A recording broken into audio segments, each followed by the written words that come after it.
Good evening.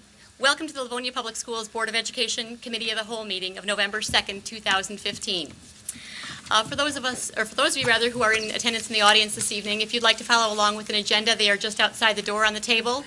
If anyone would like to participate in audience communications, there are also some blue slips out there that we ask that you fill out so we have a record of your participation this evening.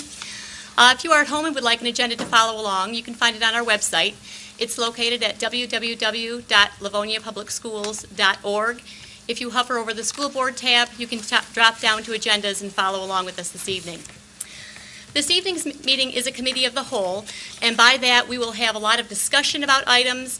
Many of the items will be passed on for our next voting meeting, which will be on the,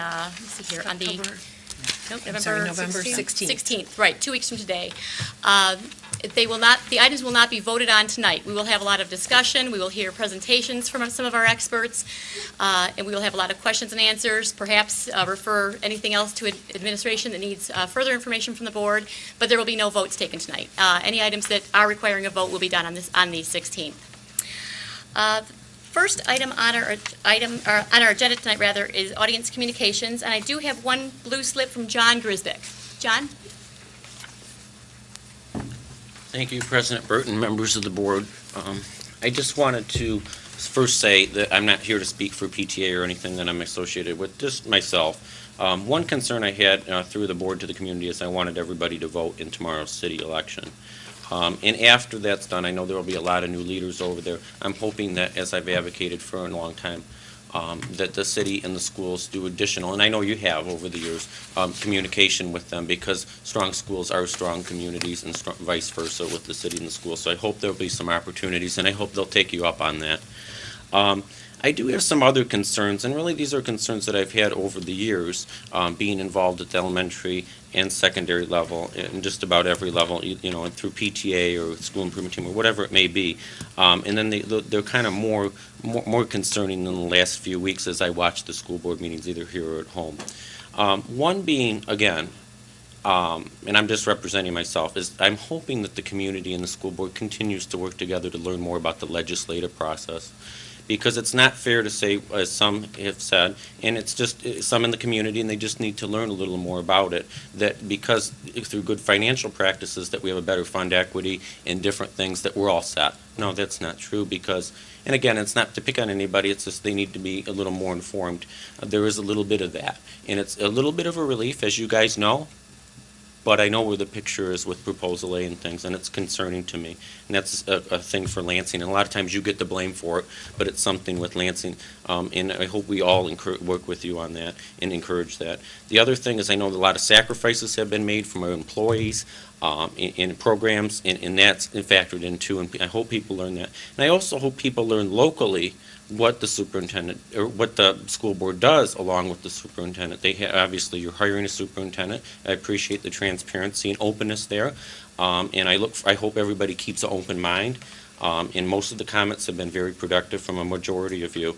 And also you set policy. I thought it was great when the board looking into and soon to vote a policy and for the board expenses, because I think that's a great oversight of funds. There's a lot of things you're doing to improve oversight, but it's important to remember that there's a role for the board and a role for the superintendent. And I'm concerned, you know, as Mr. Centers and I are the younger guys in the community, I'm concerned about potentially future children or friends that are going to have children, and I'm concerned where our district is going financially, but I know we're going to be okay because I know we're doing the right things and continue to do them. But I am concerned about some of the things. I really do think that the school board, and maybe it's to beat a dead horse, but I do want every board member to be MSC certified. I think that matters. And when you don't always agree, you bring different experiences and different things. I think a majority of the board does work real well together, and they understand the role of the superintendent and who does what. But there were just some things that I was concerned about. I think it was 2 meetings ago when the fund equity came up, and there just seemed to be some misunderstandings a little bit with the minority of the board, and I just hope, and I know it's going to take some time, but I hope there's some communication to better that so we know where we're at. Thank you. I know. Okay. Thank you very much. I appreciate your time. I know I was a little bit over, but thank you. I appreciate it. Thank you very much. Is there anybody else who would like to address the board this evening? All right. Next item on our agenda is item 2, Committee of the Whole. We do not have any items under that section tonight. We'll move on to section 3, which is Building and Site, and our chair, Mr. Johnson. Thank you, President Burton. We've only got one item to discuss tonight, and that is our bond and our Phase 3 design development review. We sort of had a lead into this at our study session, and Ms. Abby and Mr. Terrio will take us through tonight. Thank you. Thank you very much. Very excited tonight to be in front of you. As you can see behind us, there is a whole crew here tonight to do presentations. I'm going to let Paul go through the detail, but we are going to present the design plans for our Phase 3 schools, meaning next summer of 2016. I can't believe we're on our 3rd round of schools already. Very excited. As you know, we'll be doing 3 elementary schools, Hoover, Grant, and Randall. We'll be doing Johnson and Holmes. We'll be starting our first phase for Stevenson High School, and of course we'll be completing Franklin High School. We've already had the bids and done the budget for that, so we won't see that tonight, but we will see the designs for those schools. Very excited. We got a little sneak preview this afternoon. We'll go through, Paul will have an opportunity to go through the budgets and kind of talk about where we are. As you know, we've come several times to you and said we're feeling a little stress in the construction market with the budgets, and we will talk a little bit about that tonight and kind of where we are and what our options are and what our next steps are relative to all of the planning for the Phase 3 summer schools. We have with us tonight, and Paul will introduce them, on our elementary schools. We have French, our architects, as well as Ms. Carthy Smith, our construction managers. And then for our upper elementary, middle schools, and high school, we have Barton Mallow as our construction manager. For the upper elementary and middle schools, Barton Mallow is our construction manager, and Stan Tech is the architect. Stan Tech is also the architect for our high schools, and of course George Auk is the CM construction manager on our high schools. So that's the crew we have with us tonight, and we're very excited to present to the board this evening. So with that, I'll turn it over to Paul. Great, thanks, Ms. Abby. So I know the column there in the middle of the room isn't going to move for us, so I may get up and kind of move around the room a little bit. But we are excited to be back here presenting again. I think last year we were at Franklin in the Media Center. It doesn't seem like a year ago, but it was. So we do want to kind of give a general overview of the bond and how we got to where we are, and then talk through schedule, budget, and show you guys some renderings that should get everybody pretty excited. So, and then we'll talk budget and schedule as well, which are not as exciting. But so Yes, I don't know if it's possible to dim the lights over there, or just... Steve is getting that for us as we speak. All right, great. So I may move because I can't see otherwise. So just some overview stuff, and you guys have heard this all before, but I think it's good for the public that just to kind of start at the beginning. So obviously in May 2013, the district passed a $195 million bond, 30-year millage. And really what we were looking to do, what the district was looking to do was some critical upgrades to the facilities.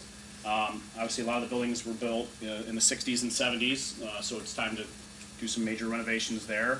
We took advantage of some favorable interest rates, just barely, before the market went the other way on us. Obviously, we're looking at improving the classroom environment, improving school safety, reducing maintenance and energy costs, which is always top of mind, and then bringing some equity to the different buildings.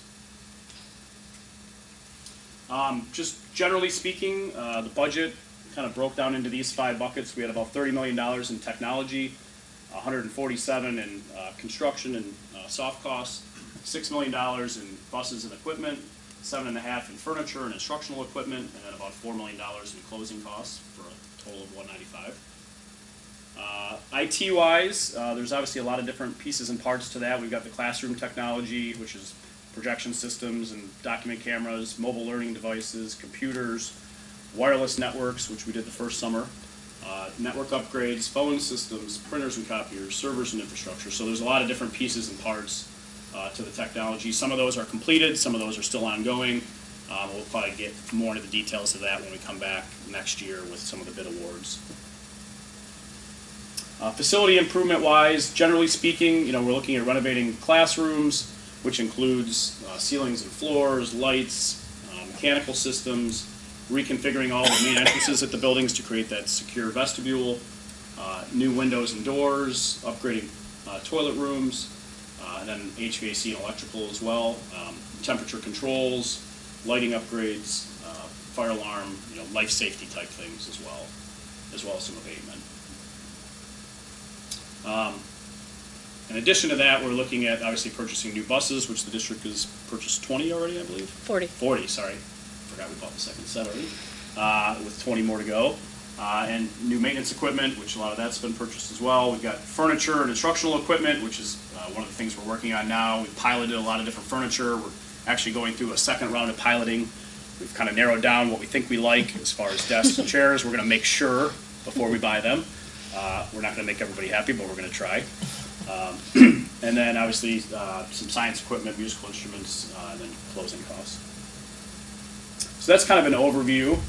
We want to touch base next on some of the progress we've made to date. So obviously we sold the first series of bonds back in June 2013, as we mentioned. The first thing we did was put together a district book of standards, which Wakely Associates helped us with. That was completed back in September of 2013. And then we put together the bond team, which Lisa mentioned, most of who are here today, Stantec French, etc. And the bond sale basically netted us about $107 million to start spending, which we have. So, technology, I'm not going to go through all this again, but basically we formed a lot of different committees on the technology side, on the instruction side, to make sure that there's building committees for each building to make sure we were taking taking the end users' needs into account as we design the buildings.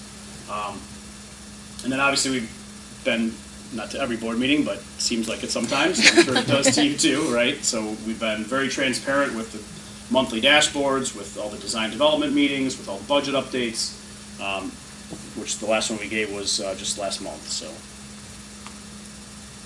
2014, Cleveland, Coolidge, and Rosedale Elementaries, Cooper Upper, and then Frost Middle School, as well as the high school press boxes. Those projects all went in very well, I thought, the first summer. We learned some lessons along the way, but very successful projects, along with a lot of the IT things that got done, the wireless network, some of the phone systems, etc. 2015, which are the projects we're wrapping up right now, Hayes, Kennedy, and Roosevelt, Riley and Emerson, and then Franklin Phase 1, which I was actually out there today, and some of the walls are already all the way up at the new auditorium, which are about 50 feet tall. So if you go out there, it's pretty imposing. It's really going to change the front of that building. It's very exciting. And to be honest, we could not have ever had better fall weather than we've had. I mean, it's only rained once or twice, so I'm knocking on wood somewhere. But it's been great, so we've really been taking advantage of that. And kudos to George Ock and our architects for being on the ball with that. As well, we had some IT projects. We started, I believe, the last of the new interactive projection systems were just put in this fall, right? So we've got that. We've got new computers and other things that got done this summer, as well as PA and sound field systems we've been tackling as we go building by building. Along with the surveillance systems that got installed this summer. So I think those are up and functioning, or they will be shortly if they're not yet. We will be back, I should mention too, in probably in December or January to give you an update on where we were at with those contingency budgets. We're expecting positive news, so that's good. That'll probably help us put some money back into the owner contingency pot, would be the hope. So. Then we wanted to touch base just on our 2016 projects, which is the fun part. So, district-wide, the first summer we obviously went and bought fire alarms and unit ventilators and temperature controls, or I should say we pre-purchased those items. We are working with all of those vendors right now on the next year's 2016 design, so making sure that the fire alarm contractor knows where we're at in the design process, is helping us design the fire alarm system. Same thing on the temperature control side. Same thing on the unit ventilator side. We want to make sure they know when we're bidding projects out, when we're expecting delivery, so that we have those items when we need them. So that's been very smooth, and been very happy with how that's worked out. If you think about when we bid those projects out in late 2013, what the market was like then versus what it's like now, we've really put ourselves in a great position on that aspect. So, and just generally speaking, you guys are pretty aware of how the design process works, but we really start with programming and scope verification, get into schematic design, where we go through and meet with a lot of the end users, a lot of the committees we put together.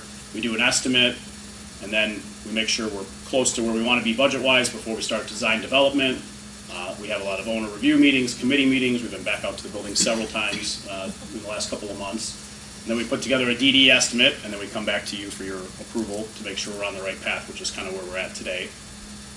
Once we have that, we go into the construction document phase, final review by the bond team, and then we put things out for bid.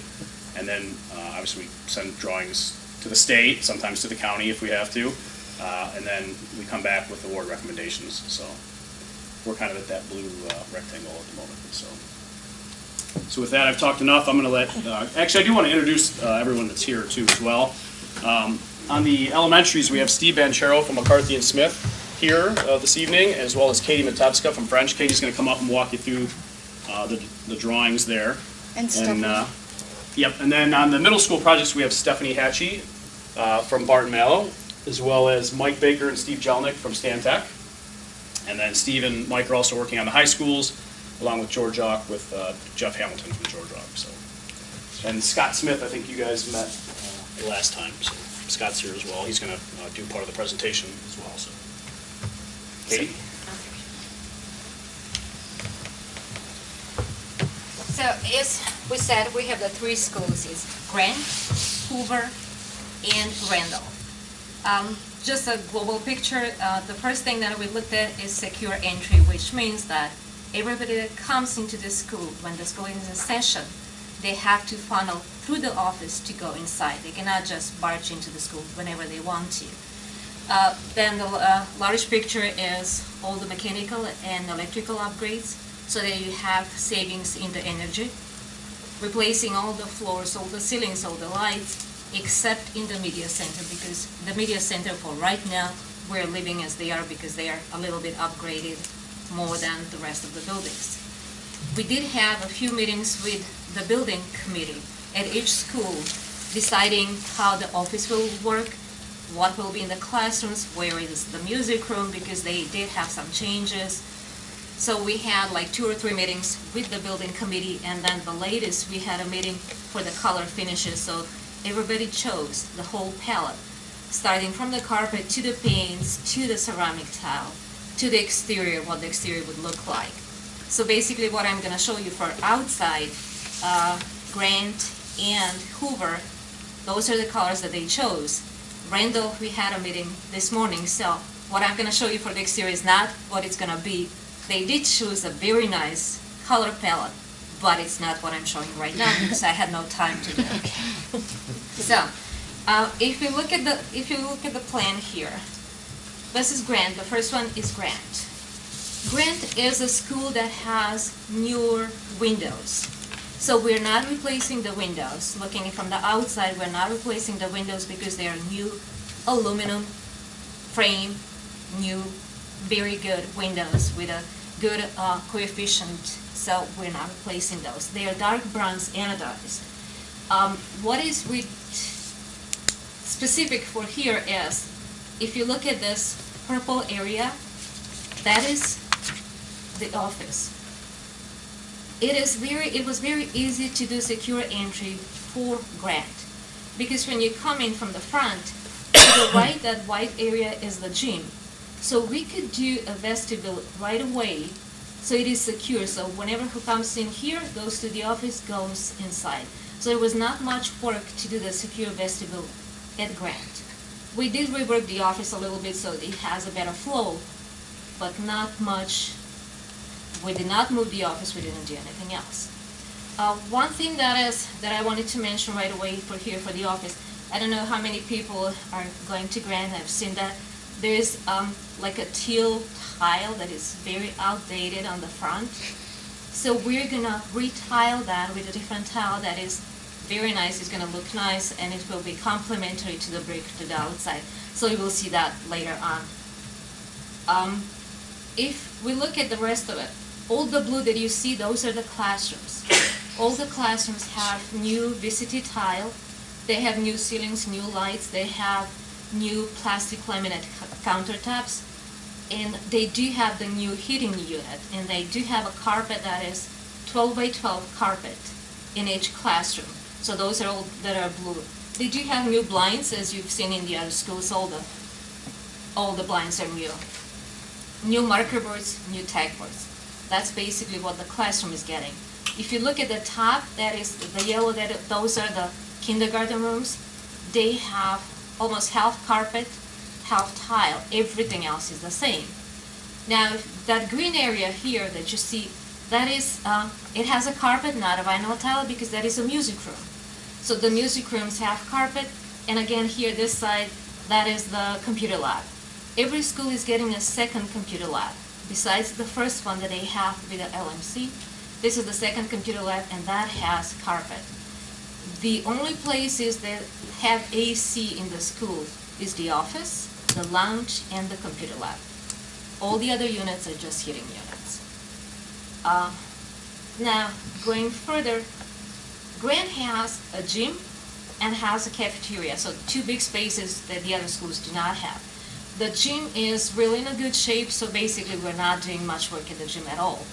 We're replacing the tile in the cafeteria because that's very old.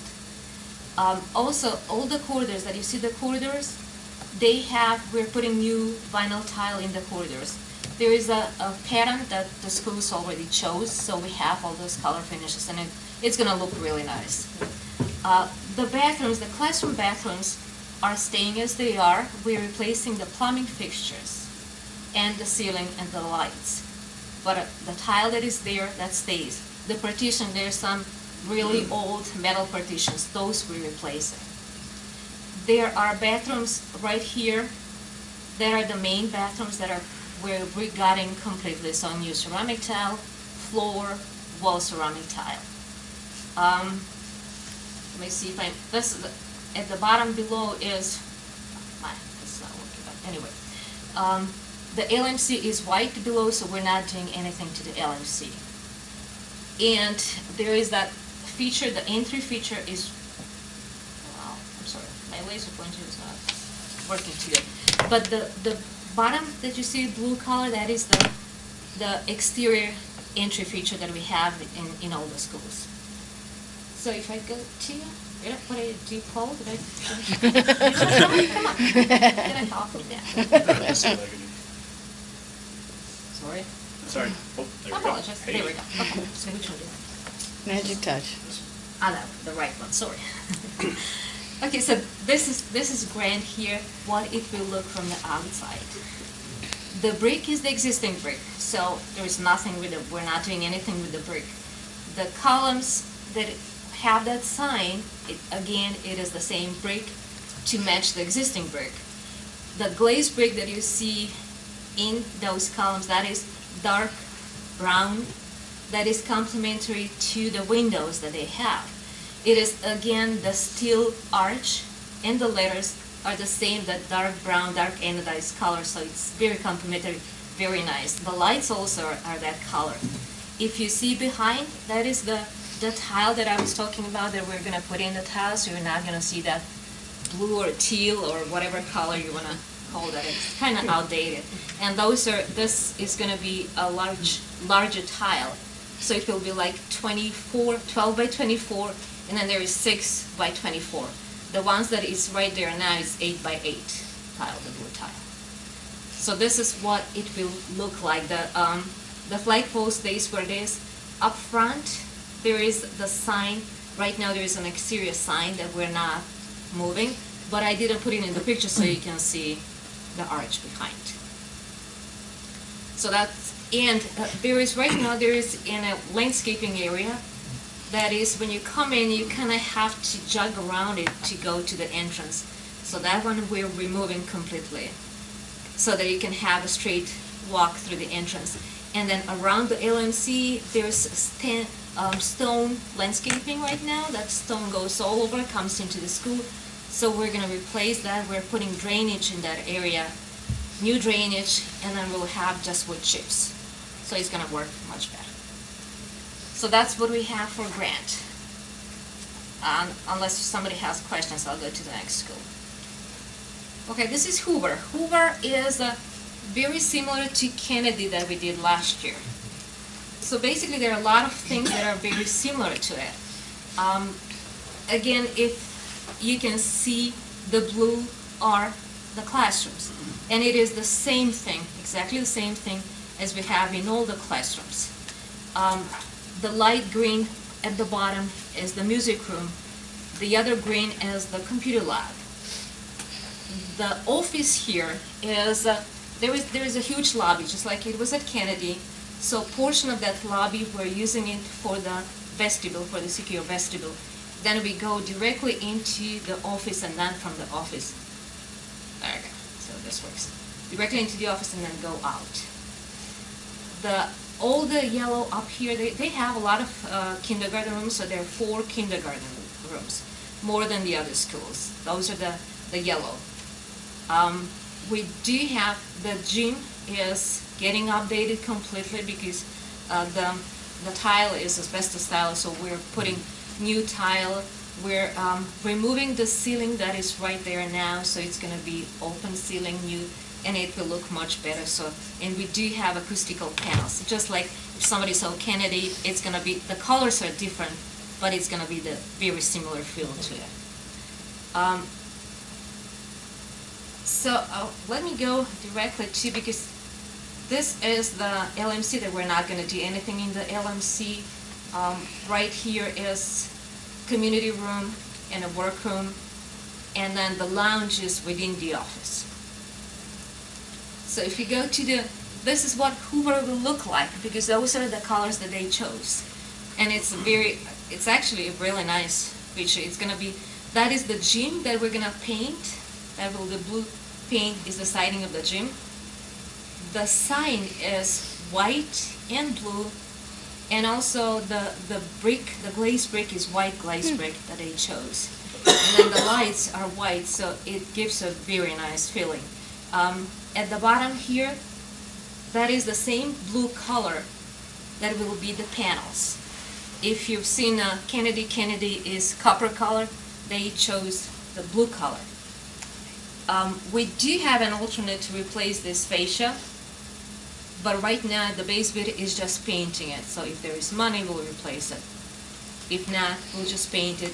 Kennedy was only painted.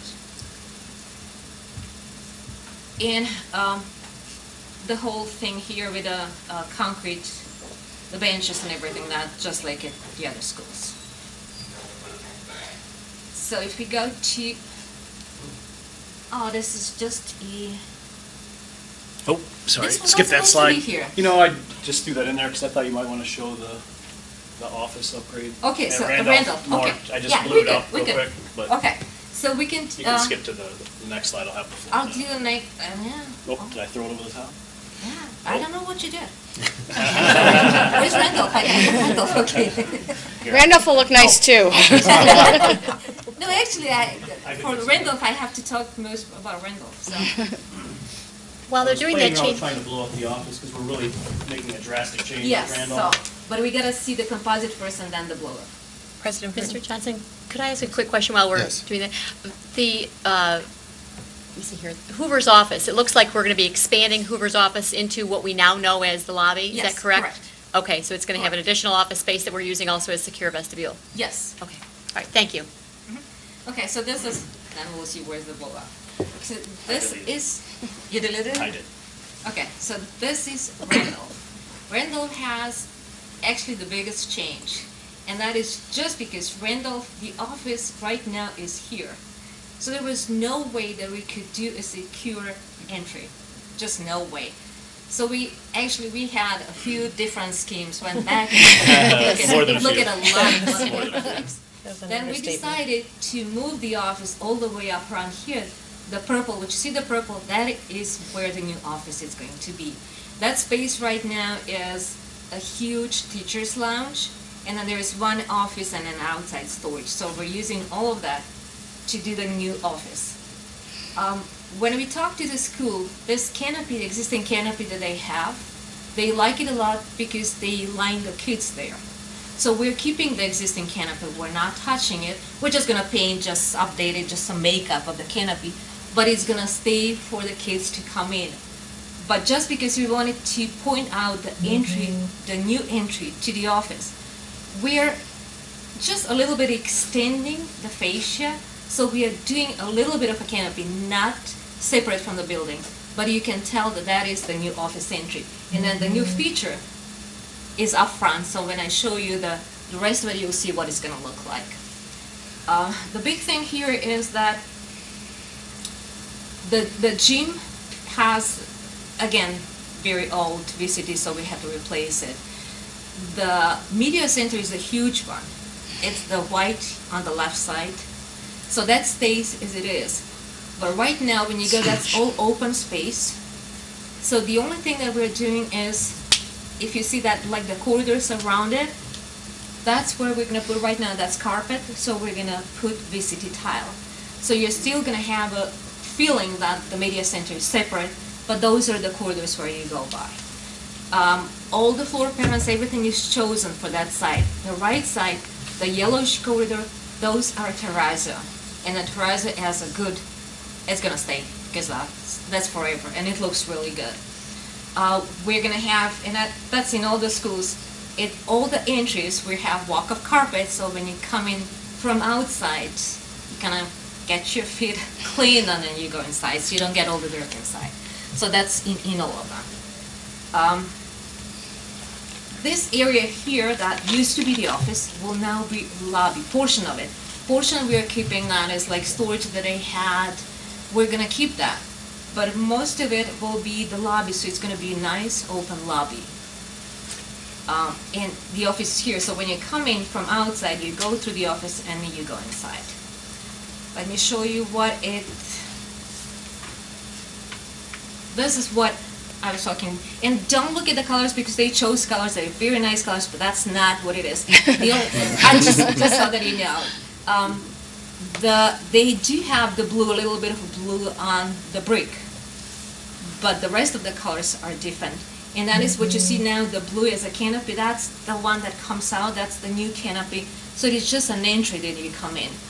And also I wanted to mention here at Randall, because there was not too much space at the front, so we're taking a little bit of that asphalt driveway that you have that is huge, and it doesn't have to be so much.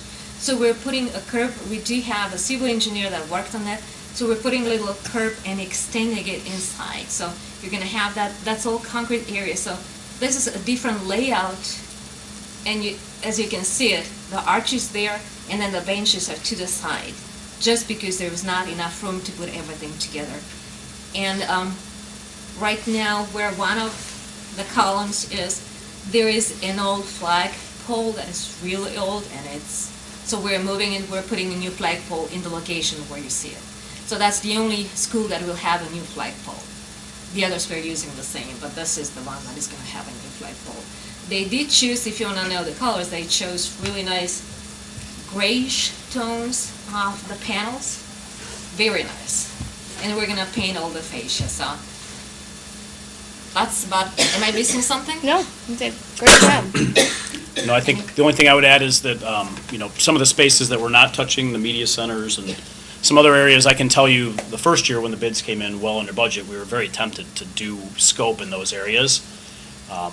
But as we went through the last year's projects, the bids weren't quite as good, we were still tempted.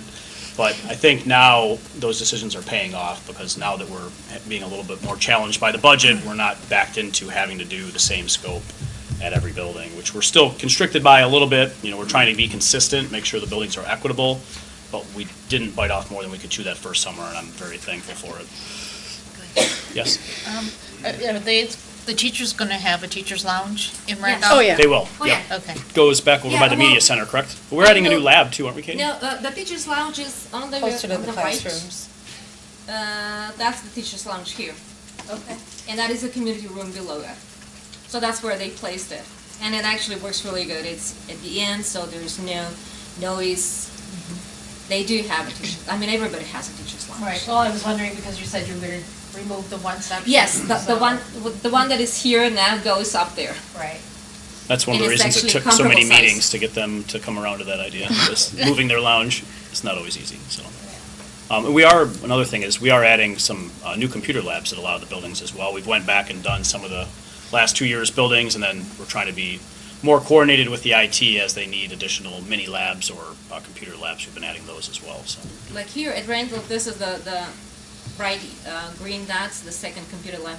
That is in, they have like now a theater, little theater with the steps down that they are not using it. So that's going to be the new computer lab, the second computer lab. Thank you very Great. much. Thank you, Katie. Thank you, Katie. Thanks, Katie. Steve, do you want to cover the middle schools, or Johnson and Holmes? Hi, everybody. I'm Steve Jelinek from Stantec. Hello there. Remember for Steve having did us. our We do. exciting Franklin? Did. So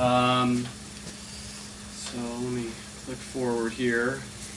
We're here to talk about Johnson, the upper elementary school, Holmes, the middle school, and then finally Stevenson, the high school. A lot of stuff in my pockets here. Sorry. Similar to the work that we're doing at the elementary schools, the upper elementary here at Johnson is a lot of finishes that are being replaced on the interior. We have, of course, the entry element outside shown here in the light green. Let me go back. One of these is the laser button, correct? Here we go. This is the entry element. So this is the main entry into the school. This is the admin suite. We're doing a new secure vestibule here by adding a pair of locking doors. So when visitors come in, they're buzzed in, and then they're routed through, either back through the lobby space or through the admin suite with a new desk. We shuffled a few of the spaces around so that it flows better within that space. They also get all new finishes, new lighting throughout as well. You see here the light blue color is the classrooms. Again, all new finishes, new lighting. Everything's going to be brand new inside of the space. The cafeteria shown here in orange. I believe we're doing a new HVAC unit dedicated to that space. We're also doing a new HVAC unit dedicated to the gymnasium space. The gym is in good shape. We're only doing new paint on the walls, and then just the new unit. All of the corridors throughout are terrazzo, so we're just polishing those, doing new color on the walls, new ceilings and lighting. So the overall effect is going to be really great when you come to the school.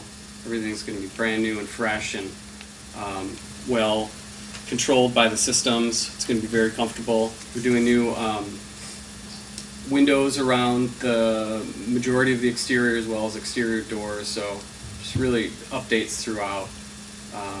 There's not really any other plan changes, I don't think, here at Johnson. Am I missing anything as far as Lockers, shuffling maybe? rooms around or anything? There were some, No.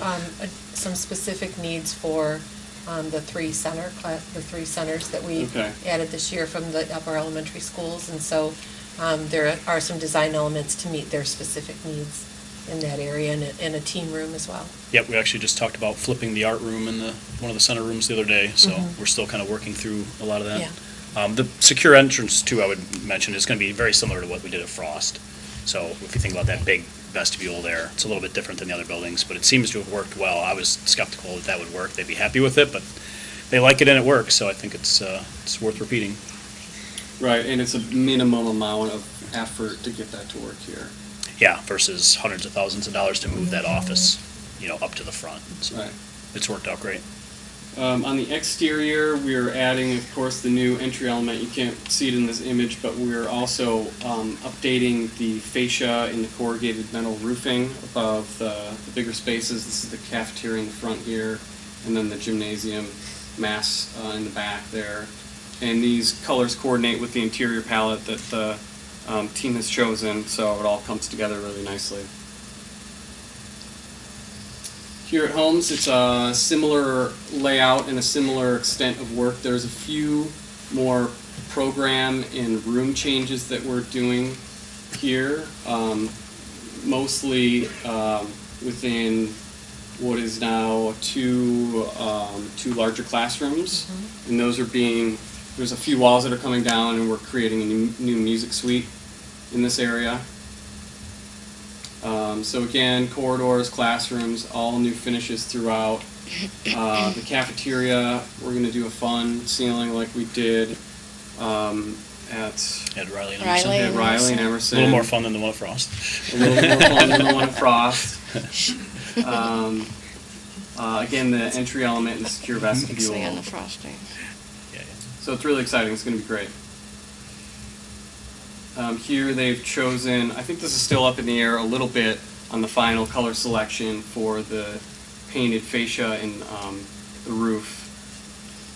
But these are the interior colors that we're pulling from to bring the inside out and the outside in. Yeah, I think Holmes is going to stick with some kind of green. Which shade is still to be determined, but At Stevenson High School, the scope of work is a little bit less than what we've done at Franklin.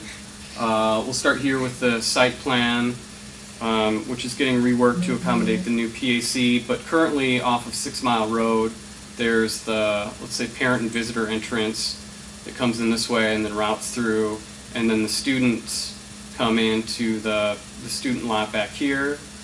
Main entry is through this kind of courtyard space. This is the existing auditorium space, and then there are vocational and shop spaces to the west of that. These are classrooms, the 4 classroom wings, and then athletics is on this sort of arm or leg of the building. Similar to the Franklin project, the addition for the new PAC is coming right to the front. It's going to have a great presence on the street, refresh the whole facade really. It aligns with the classroom wing to the south there, so it'll create this kind of nice interior courtyard space and build on that. Here is a proposed site plan, so we're making a few changes here as far as traffic flows go, and we've had our consultant go through a few iterations on how to best get the traffic flow to work here. This is going to be a really great improvement on the kind of cluster of cars at the beginning of days and the end of days.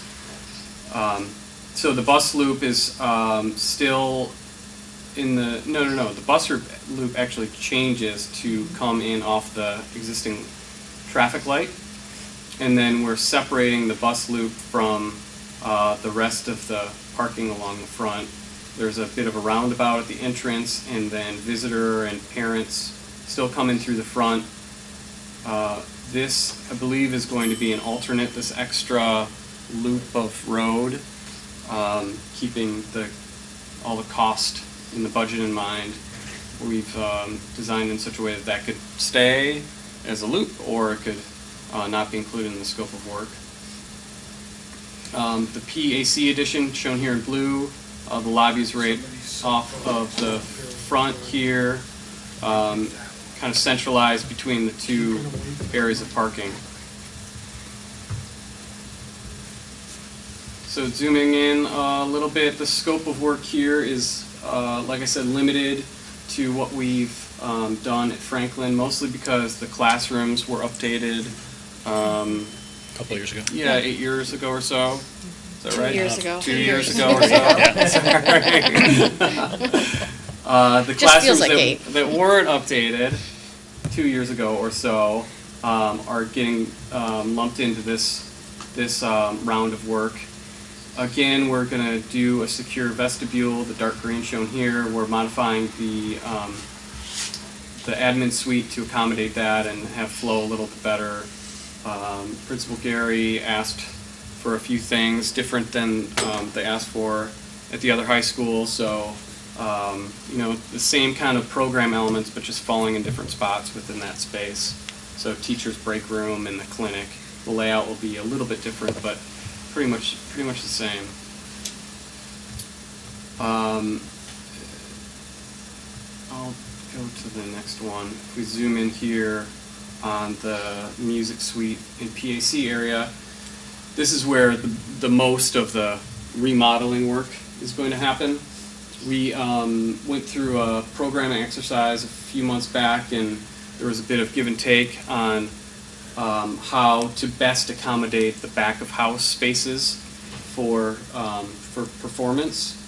And what we came to realizing was that we could really utilize the existing auditorium space for dressing rooms located here and here, and then music suite support functions just across the corridor from the vocal and music rooms.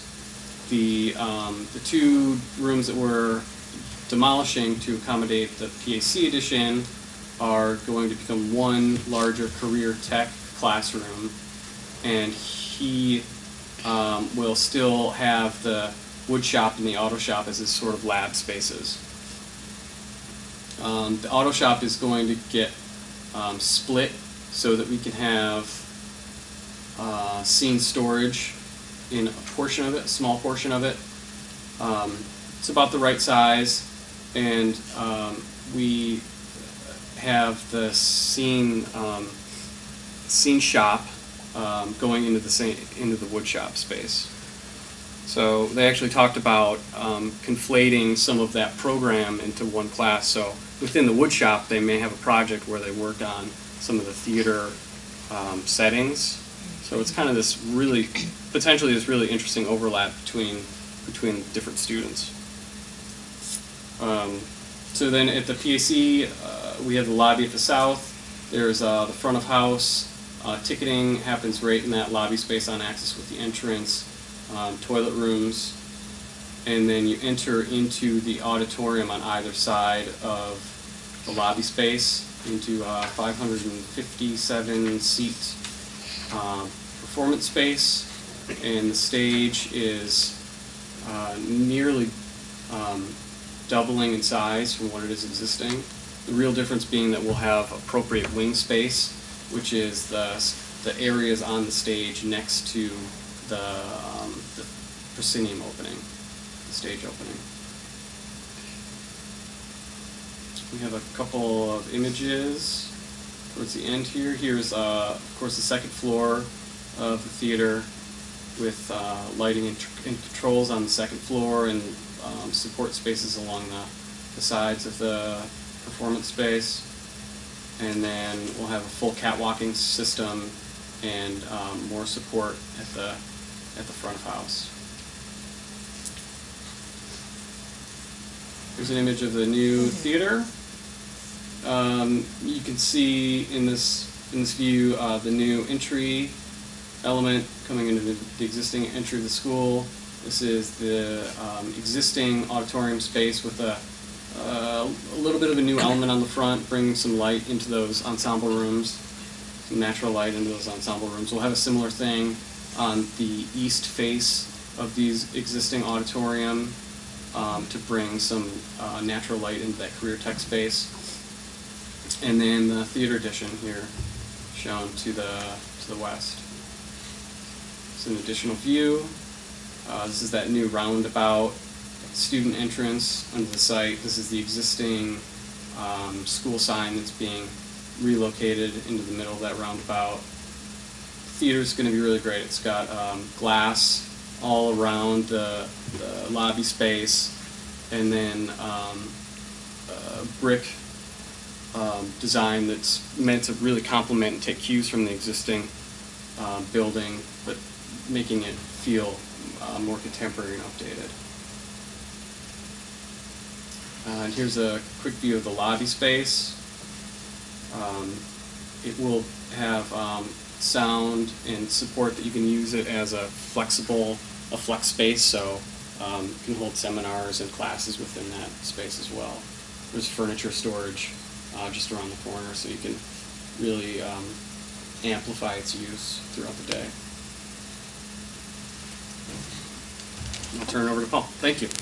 Thanks, Steve. You know, Any before you, questions? yep, could you go back to the Sure. slide that shows the new driveway and parking configuration at Stevenson? Because we're taking out one of the entrances, is that correct? That is correct. There's a new traffic signal at this entrance, and there's an existing traffic signal here. So that will allow students to get out of the site in a more orderly fashion, and really distribute the traffic flow around the site a little bit better. There's also a deceleration lane leading in, and we're expecting to have to replace that existing light with a new traffic light as well. So, The one at Whitby? yeah, a little bit Okay. more costly than it was at Franklin, but we have to submit plans to the county again, and we know that they're going to ask for it, so we're trying to be proactive. Thanks. Any other questions on Stevenson or Johnson Homes? So parent, I assume parent is entranceway and configuration there is to enter the one entrance on the far west, go all the way around to the east side of that new lawn area, scoop around and come back? Is that correct? Does that have the idea of how it's going to work? Yeah, that big loop that Steve mentioned is an alternate. Really, what that is extra stacking for parents in the morning. We're not sure that you really need all of it. It was kind of a nice to have to try to keep traffic out of that, out of the road, obviously, off of 6 Mile there. But with the deceleration lane and the way that the, if you want to call it a roundabout works, and the way that we've got stacking going through the parking lot, we think we have enough. We think we'll be okay. So really, it just depends on what the budget will bear for that extra stacking area. Okay. Thank you. Thank you. Thanks, Steve. So on to the not so fun stuff, budget.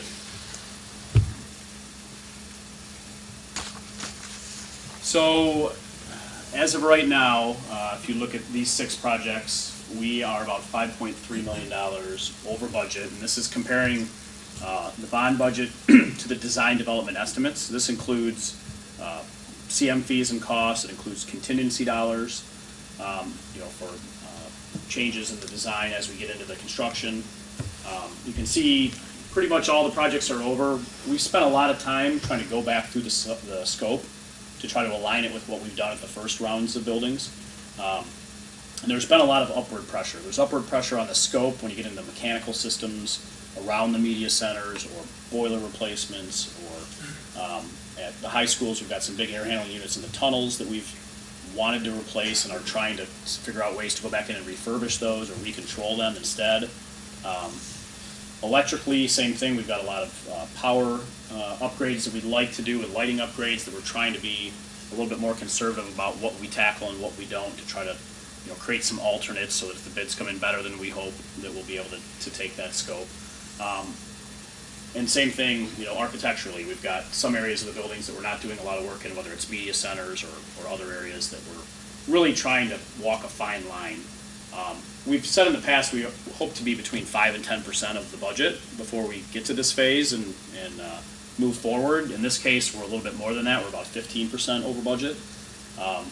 If you think about some of the conversations we had at Franklin, obviously all that site work that we just looked at, new traffic lights, deceleration lanes, completely reconfiguring the traffic flow, that really is a little bit outside of the scope of the bond. At Franklin, we augmented the budget a little bit, about $2.5 million to tackle that project. That's about what the estimate for that work is at Stevenson as well, so it may make sense to augment the budget a little bit, which would bring us back down into that 7 to 8% range. We haven't really worked through all that, and until we actually bid things out, this is only our best estimate of where we're going to be at. So I'm sure that Ms. Abby and I will be meeting and talking through what those different options would be. We do have contingency money left, obviously, in the bond that we can deal with these issues, whether we augment it with a sinking fund or not, and how that all plays out will really depend on how the bids come in. So if you think about the environment that we're in right now, we've got pretty much every major hospital system is doing a $100 million plus project or planning one. We've got the new arena and all the district stuff downtown. You've got all the bedrock projects downtown, a lot of school bonds that are up for vote tomorrow, as well as ones that have passed in the last couple of years. The market has really changed a lot from where we were. So thankfully, we socked away some of that money the first year and then some last year. But this year and the following couple of years, it's going to be uphill sledding. So that's kind of where we're at budget-wise.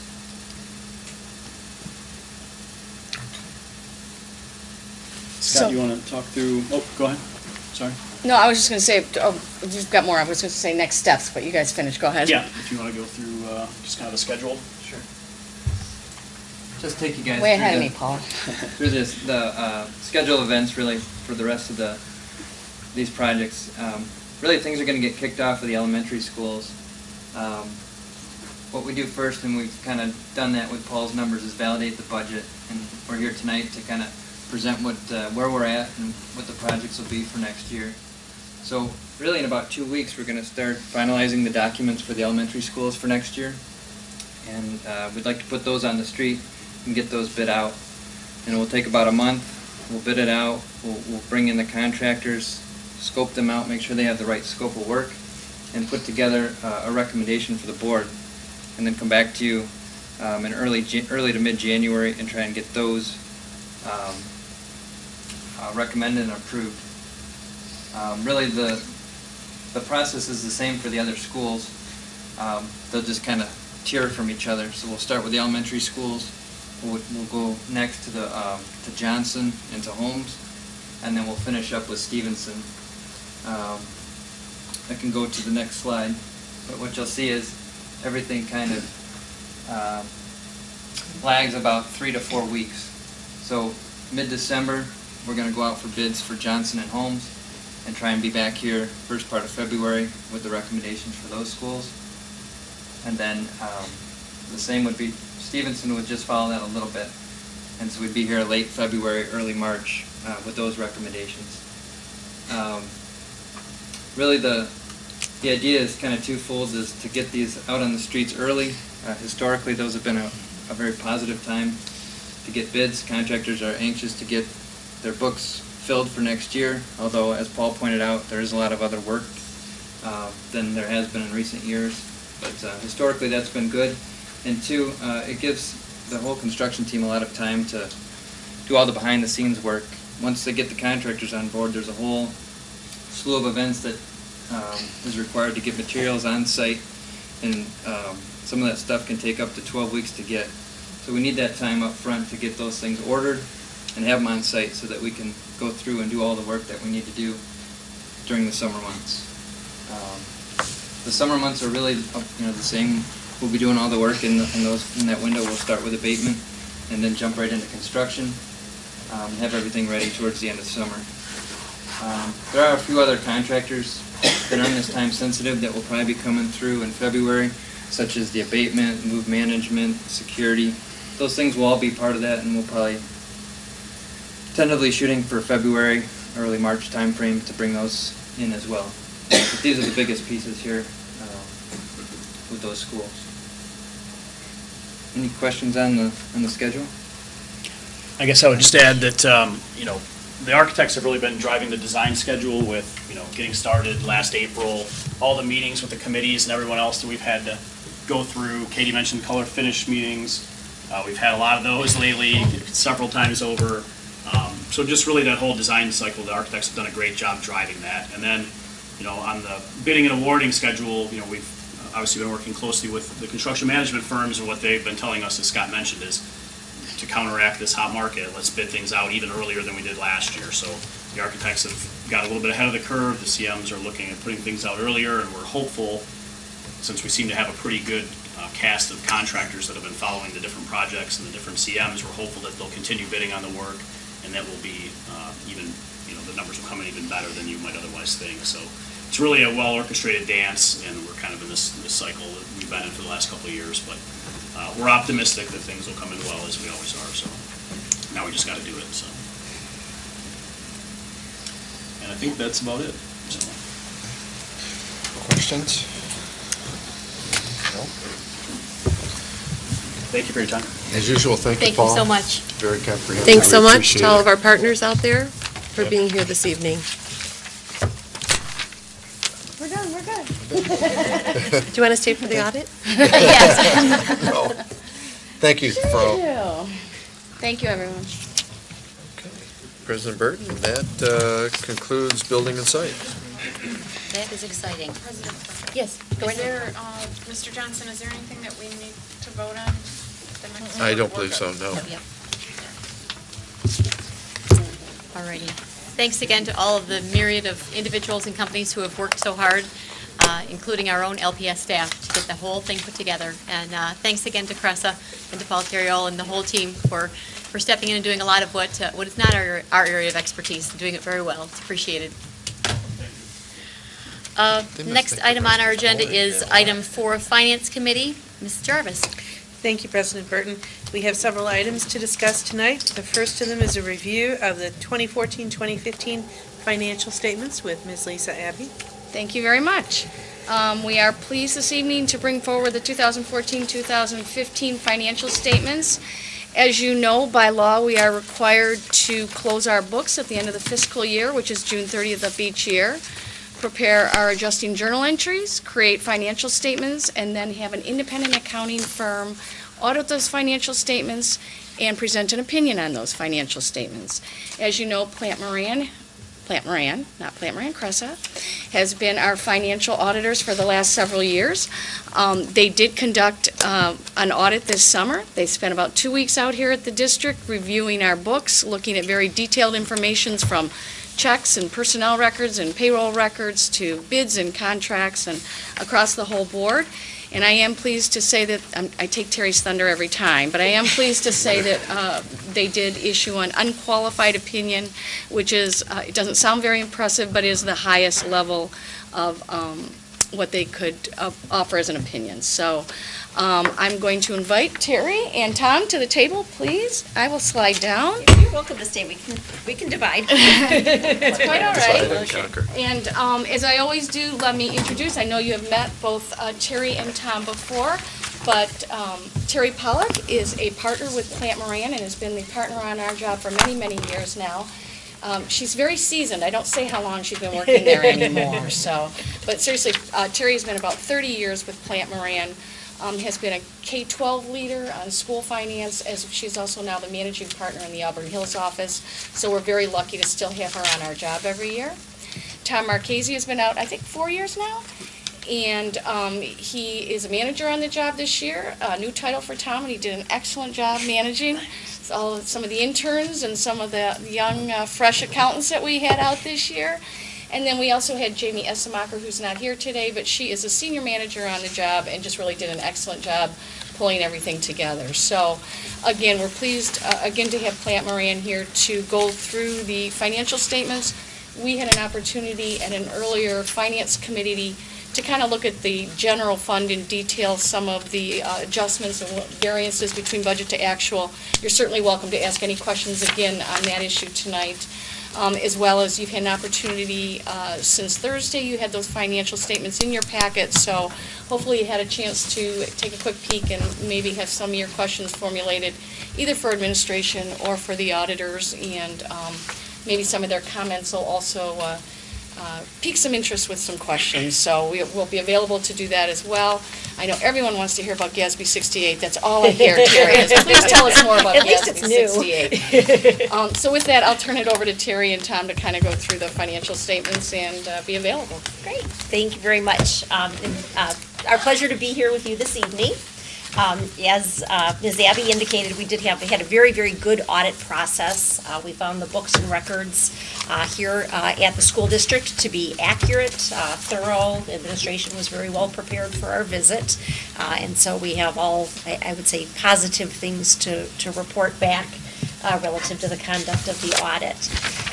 There are 3 official documents that are published as part of the audit. The basic financial statements that contain the auditor's opinion, the federal awards report, which is the A133 engagement and deals with federal awards compliance, and then the report to the Board of Education that summarizes all of the required auditor communications, and then also has any observations that we have for areas for improvement at the district, and also provides updates on what's happening from a legislative and funding standpoint to give you some context to financial matters. So what I'd like to do, I know there's a lot of numbers and a lot of words, walk you through what I think are the key highlights in terms of the financial reports. And Tom will walk through the federal awards report with you. And please, questions as we go, or save them for the end, whatever makes this most meaningful for you. And we promise when we do the full board presentation, we will have color pictures and none of this detail to make it a little more user-friendly. Slides and charts. A little more user-friendly for the screen. So if we could, begin with the main financial report. So just want to cover, the opinion letter is the page that immediately follows the table of contents. And as Lisa indicated, they changed the terminology and now use the term unmodified opinions, but that still means that's the highest level of assurance that we can give as auditors, that we believe the statements are free of any material errors, and that you're in conformance with all of the required generally accepted accounting principles. I do want to draw your attention, on page 2 of the opinion, this year there is what's called an emphasis of matter paragraph. And this relates to the adoption this year of the accounting standard for GASB 68 and GASB 71, 71, which is related to that. And those deal with the required standards change for the pension system. So all public entities that participate in these shared pension systems are now required to carry a liability at your government-wide full accrual financial statements for your proportionate share of those obligations. And when we get into the numbers, I'll kind of show you what the impact of that is. But that is a very, very significant financial change this year for all districts that participate in the system. Okay. Then following the opinion, the next section of the audit report, which begins on page 4 and goes through page 14.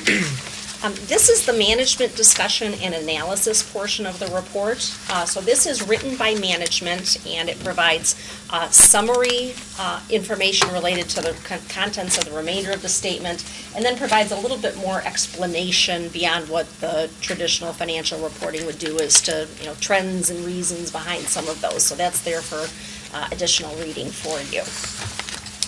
But then I'd like to direct your attention to page 15 of that financial report.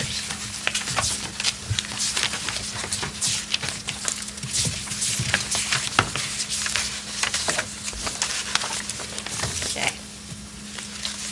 So page 15 is the statement of net position. So this is the full accrual government-wide or district-wide financial statement. So this collapses all of your funds together into one single column presentation. And then the biggest differences in accounting between this and the individual funds would be your capital assets are presented as assets in these government-wide statements, and those amount to $155 million. Whereas in your fund level, as those are purchased, they're expended. Here they are capitalized and depreciated, so that mirrors kind of commercial enterprise accounting. And then within the liabilities section, the other, the major change between the liabilities here and your fund level liabilities would be anything that's a long-term obligation is presented as a liability here, but it's excluded from the liabilities at the fund level. And so those include your outstanding bond balances, your long-term compensated absence liabilities that'll be paid out at employees' severance or retirement. And then the big one is this GASB 68 pension obligation. So if we look in the bottom line of the liabilities section, you'll see this line here now titled Net Pension Liability. So this is Livonia's proportionate share that's been determined by the Auditor General of the state of Michigan to be your proportionate share of the underfunding of the pension system, a liability of $254.4 million. It is the single largest number on your financial statements. And so the long, yes, please. Okay. That $254 million, is that the current and future? That is all pensions? That is all future. All So future. what that really, where that number is derived from at the system level for the pension system, they have compared the total pension obligations computed by the actuaries in comparison to the value of the assets and determined a net underfunding at the system-wide level. And then they've taken that underfunding and allocated it among all the participating districts based essentially on your covered payroll dollars into the system. And so, obviously the continual escalation in the contributions that are required to the pension system on an annual basis. This is what's really driving that, is the system is broken at the state level. And so this is the underfunding that keeps driving those annual increases in required contributions to the system. And this will change every year, It- Terry, it will change based every on year. those actuarial estimates and how that total looks and what our payroll is compared to that total. So there'll be adjusting entries every year to this number to reflect our current share that year. Exactly. And so this has no impact on your fund balance on a current basis, but you've already been experiencing the substantial burden this pension system has on maintaining a fund balance. Okay.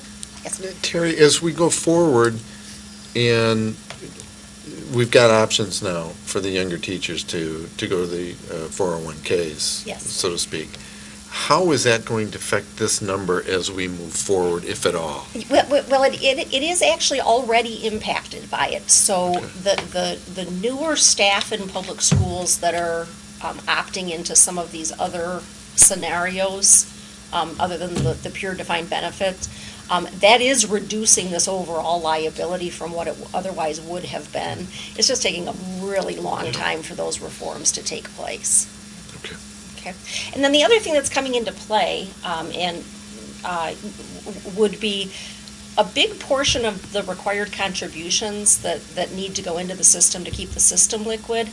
The state has been for a couple of years now, been directly taking funds out of the school aid fund and funding these shortfalls at the pension system. So your kind of net contribution that's coming out of your foundation allowance has maintained relatively flat, but the state has been putting more and more school aid fund dollars into the underfunding.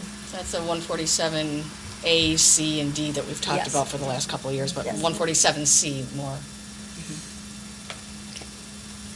Correct. So bottom line, net impact of this big change, the bottom section of this schedule, your net position, this is essentially your equity if you were measured like a commercial entity. And you'll see that the net position for the district is now a negative $187 million. Last year, before the adoption of GASB 68, that was over $70 million positive. And so it's had that big of an impact. Yes? I have one more question Sure, on that page, sure. sorry to ask. The deferred charges on refunding for $4.1 million, what is that? It's right under the deferred inflow of resources. Oh, so that is one of the items, when you've done bond refundings in the past, certain of the charges related to bond refundings are amortized over the period that the bond is outstanding. So is that going to be an annual charge?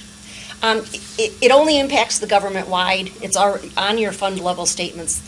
That would be a long-term item as well that's already impacted the fund level statements. And again, Terry, we probably amortize that over years, so that'll Yep. change every year. That'll change every year as The well. amount of that liability will change every year. So you've already felt the impact of that charge at your fund level historically, but for purposes of the government-wide, it's amortized into the future. Okay, so that's part of the bond monies, or no? That, it's part of past bond refundings. Okay. Okay. Well, I don't understand, but maybe I'll Okay. ask Ms. Abby at a later date. All right. You've asked a very difficult and complicated question, so I wouldn't, it is very difficult to, So it's a charge that's always going to be charged annually? Is it like an interest rate, or in simple terms? We're already paying, so our premium and interest that we pay, when you look at the debt fund at the fund level, the amount that we have, that we've showed you those schedules, that we have to say, okay, our millage rate will be X this year to cover the principal and interest every year, that won't change. That doesn't change at all. So what our expectation is for our taxpayers, we've laid out, and that won't change. This is actually an underlying accounting entry that happens every year. So it affects the books every year, but it doesn't affect what we spend or what we budget for. Okay. So it's sort of like looking at depreciating it's not the same as depreciating an asset, but in terms of thinking about you don't, at our fund level, we don't put that depreciation expense in the general fund or in the food service fund or any other fund, but it does show up in these district-wide statements. So when we bought that asset, bunch of equipment, new equipment in the food service fund, for example, when we bought that equipment, we had an expenditure line called capital outlay new equipment. But at the fund level, that depreciation expense is over the life of that equipment. So every year, we're going to hit 1/20th of the value of that item, or 1/15th, or whatever the life of that asset is. This is the same concept for some items that took place when we refunded a bond, some of the ways in which you finance those activities. So it's like a charge then? It was at the time, but whatever it was made sense at that time in order to make the refunding of those bonds at that time the best possible deal that we could get, frankly. You know, so some things are deferred. And Terry, if I'm not saying it right, please interrupt me. Okay, I'm going to ask you more questions. Okay, no, please do. Not at that one anyway. Again, I think the most important thing to understand is it isn't affecting anything on the fund level or how we budget or what our day-to-day financial and cash flow obligations are. But does it affect the taxpayers? No, because we've No. already paid. We've already put those schedules together of Dollars. the premiums. Okay. Of, you know, of the refunding for the bond payments are put together. Okay. All right, great. Is it accurate to say that it doesn't affect, it only affects the way people view our standing? If that makes sense?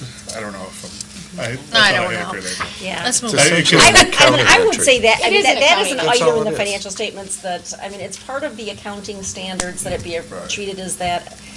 It sure doesn't matter for your taxpayers, for your managing of your fund level budgets, or It really just even has to to the be bonding recorded, community. right? Yeah. Basically? Yeah, it basically, on the government-wide, it does a smoothing. It takes certain aspects of bond refundings and smooths them over the life of the bond. Whereas at the fund level, you recognize it all at the time the refunding is done.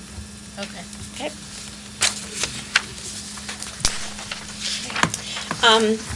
There is also a statement of activities, which is the next page in this.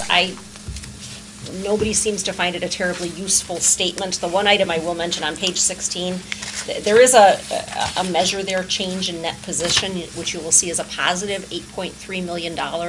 So despite all the bad news on government-wide full accrual accounting, that is a positive result. Your consolidated full accrual financial position has improved by $8.3 million. The impact of that GASB, the pension restatement, is reflected in the opening net position, and so you're comparing apples and apples with that $8 million measure. Okay. All right, on to the funds. So page 17, this is your governmental funds balance sheet. So you'll see there are 4 columns presented. Your general fund is always a major fund, and then major funds are defined as any individual fund that comprises more than 10% of either the assets, liabilities, or revenue or expenditures in any given year. And so because of the size of your 2013 bond fund, that is also presented on a standalone basis as a major fund. And then the third column you'll see is your non-major governmental funds. So that would consolidate your 2 special revenue funds, which would be the Center Program and Food Service Fund, the debt service funds, and then some of the non-major capital projects funds that are in existence. So looking at the fund balances at the fund level, you'll see the general fund concluded the year with a fund balance of just under $4.3 million. That's about 2.8% of the operating budget. So it is a relatively low fund balance that you're maintaining here at Livonia, and we'll need to be obviously very careful about maintaining that fund balance as you move forward. Within the bond fund has $63.6 million of fund balance. That is all obviously restricted for the purposes of the bond issuance and is reflected as such. And then within the non-major funds, there's a total fund balance there of $15.2 million. The fund balances you'll see are presented in a number of different categories. So there's non-spendable, which would be inventory and prepaid items. They haven't been charges to fund balance yet, but you certainly can't buy anything with your inventory or your prepaid, so. Start bartering your stuff. It's substantially earmarked because you've already paid for the items. The restrictions for capital projects, debt service, and food service, so those represent true outside contractual legal restrictions where you have no discretion on the spending purpose for those dollars. And then the assigned within the capital projects and center program, and then budgeted use of fund balance in the following year. Those are still somewhat discretionary, but are, certainly earmarked internally for specific purposes. And so then that leaves the unassigned, which is just under $3 million.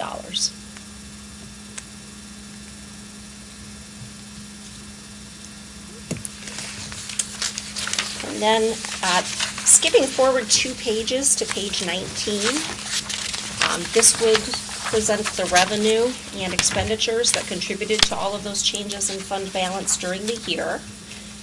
So if we focus first on the general fund, you'll see the revenue was at $150.8 million, expenditures of $151.4, and then there were some transfers among funds. In particular, center program and food service program do a fair amount of transferring to cover expenditures that the general fund doesn't really charge them for their indirect cost share of. And so you'll see the net change in your fund balance in your general fund was an increase of $470,000 to the positive. So you did perform better than budgeted. Expenditures were about 2% below what was budgeted for. I think you've probably gone through some of the detail of that. I would say from individual line item basis, it is a lot of very small variances that add up to a kind of a big number.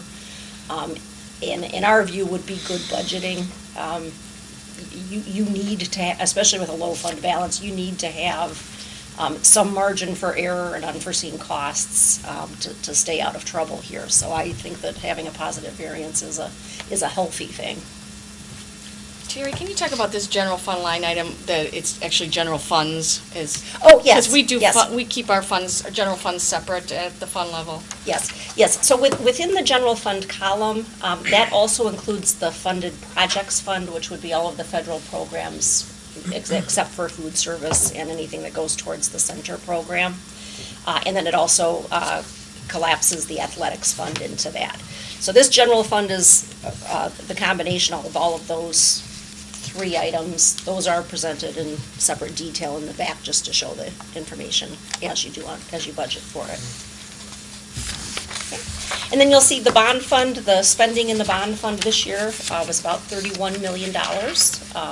So you're about a third of the way through the fund balance that was there at the beginning of the year. And then within the non-major funds, you have positive results of about $2.9 million. And the majority of that was the sinking fund Correct. dollars that just were not expended as of the end of the year. Okay. So then, following those financial statements, on page 21, you have your internal service fund, which is your health and welfare fund. So this fund has an additional net position of $3.2 million. Those are discretionary funds as well, so when you think about your general fund and fund balance percentages, you should also consider that these funds exist here and provide some additional, I would say, safety net to the general fund operations. And then following the internal service fund statements, on page 24, you have your fiduciary funds. So these are the student activities funds and represent all of the clubs and class of 2020s and all of those things that exist at the building level, along with one private purpose trust fund, which is for scholarships here at the district. So you have, you have about $1.3 million where you act in a fiduciary capacity for all of the student groups and all of the clubs. A lot of little transactions. Yes. Yes. So then following those main statements, beginning on page 26 are the footnotes to the financial statements. And those continue on for quite some time, through page 49. So we have 23 pages of disclosures about accounting policies and additional information supporting the amounts that are recorded in the financial statements. Just to highlight some of the things within these footnotes that are new or that are different this year. The accounting change for GASB 68 is noted in footnote 1, along with the fact that the opening full accrual net position was restated for that accounting change. So that is a new disclosure. And then the pension footnote, which used to be about 3 or 4 pages long, is now about 8 pages long. So, very complicated item, certainly. Footnote 2 is the budget and compliance footnote. So you did not have any unfavorable budget variances, and so there's nothing to report there of a compliance nature. We do compliance procedures over the sinking fund expenditures as part of the audit, and we do indicate that those did meet all of the required laws and regulations. And then you have a footnote about your state aid note program and the borrowing that you're doing for cash flow purposes. And there is also a contingent liability footnote that is very general in its wording, but just does alert readers of the financial statements that there are active claims against the district, and that amounts of potential loss really are not determined and have not been accrued for. Okay. Then following the footnotes is what's described as supplementary information. So we've got the budget and actual schedules, all of the consolidating schedules for the non-major funds, the consolidating information for the general fund, sub-funds, and so forth. There are a couple new items in here too as well related to the pension standards change that would be new schedules this year, and reiterate some of what's already included in the financial statements. So any questions on the basic financials? And if not, I will turn it over to Tom, and he can walk you briefly through the federal awards report. I just have one question. Yes. On note 3, deposits and investments. Yes. Could you explain a little bit that? I noticed the investment type is treasury notes. Yes. Could you just explain that a little bit to me? Why are you investing in treasury notes? Right. It's the bond money. That's the bond. Yeah, that is the bond money. So you put it in a nice, safe, liquid vehicle so that you're earning a little something until it's spent. Oh, that's great. Thank you. Any other questions? And those options are really dictated by law, Yeah. what we can and can't do with Sure. investments. On that same page? Okay. Because I have my highlighters there too, Dan. Great. The custodial risk credit of bank deposits? Yes. Can you explain that? What that speaks to is the amount of deposits that you are holding in bank accounts that would be above the federally FDIC insured limits. And so, your cash balances are about $20 million, and the majority of that is in excess of that FDIC insurance limit. Okay, so those monies are what, general fund monies, or? It's really, the cash balances are spread among all of the funds. Okay. It's really the amount. But it's all in like one account, right? You're talking about bank accounts? Yeah. There's a hand. There's a handful few of accounts. A few. Okay. All right, I was just curious. So, I mean, you'd love it if it was all insured, but it isn't. It is not practical, and there are so few options to sweep cash into anything that earns any rate of return. That this is pretty typical these days. Yeah. I had a neighbor that passed away a few years ago, and he used to have like, I don't know how many different banks because he wouldn't want to go over that limit because he was afraid. Yeah. So, that's not practical for us, though. Yes, especially not with, $20 million that you need to keep liquid. So. Okay, thank you. And $20 million is at a point in time. I mean, Absolutely, that's June 30th. That's June Yep. 30th. Right. We don't always have 20 million in the bank, otherwise we would not be cash flow borrowing each Nope. year. So Yep. I want to be clear about that. There's a moment in time, a good time of the year as taxes come in I and was we're gonna getting say. state aid and Yes. that's how that works at that time. And then we use it all summer and fall when we don't get taxes and state aid, so. Well, everybody, just want to say good evening. I'm Tom Marchese, and I'll be presenting the single audit report. It's the one with the cover that says Federal Awards Supplemental Information. And right after the table of contents, there's 3 letters that I'll walk through fairly briefly. I'll cover the more important aspects of them. Beginning with the report on schedule of expenditures of federal awards. So basically what this letter is saying is that the schedule of expenditures of federal awards is also known as the CFA. And we compile that information. It's within the attachments following the letters. We compile the information based on the basic financial statements information. And we issue an in relation to opinion on the CFA. So as noted, the basic financial statements have an unmodified opinion with the emphasis of the matter related to the GASB 68, and we take the information within the basic financial statements and compile the CFA. So going down to the second paragraph, the CFA is a required part of the A133 audit that we perform. It's not a required part of the basic financial statements. The information that is included within the CFA is the responsibility of management, even though it was derived from the basic financial statements. It's subject to the auditing procedures that were applied to the basic financial statements, or all the data within the CFA has been audited in conjunction with our basic financial statements. The procedures that were performed includes reconciling such information to the basic financial statements and the underlying records. And again, we believe it's fairly stated in all material aspects in conjunction with the basic financial statements as a whole. Moving on to the next letter, it's just a report on internal control over financial reporting and on compliance and other matters based on the audit of the financial statements.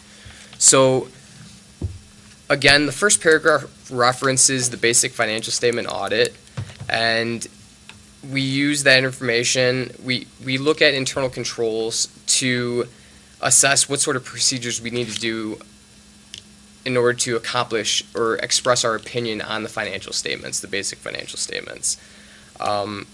The internal control over financial reporting, we're not expressing an opinion on the effectiveness of the controls of your system, internal control system. However, we will identify deficiencies and categorize them as either material weaknesses or significant deficiencies based on the severity of the deficiency identified.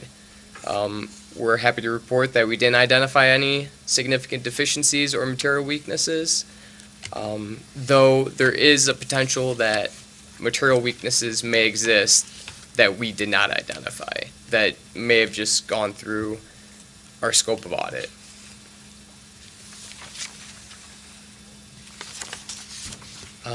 Moving on to the second page, so page 3,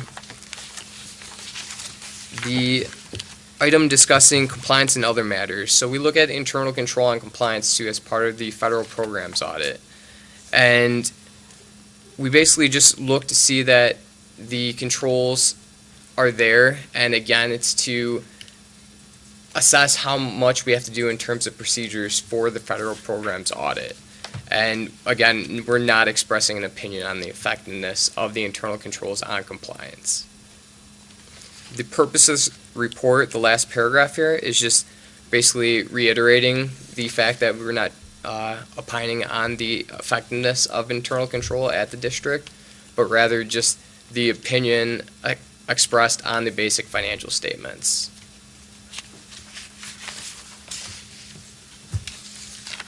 Third letter involves the report on compliance for each major federal program.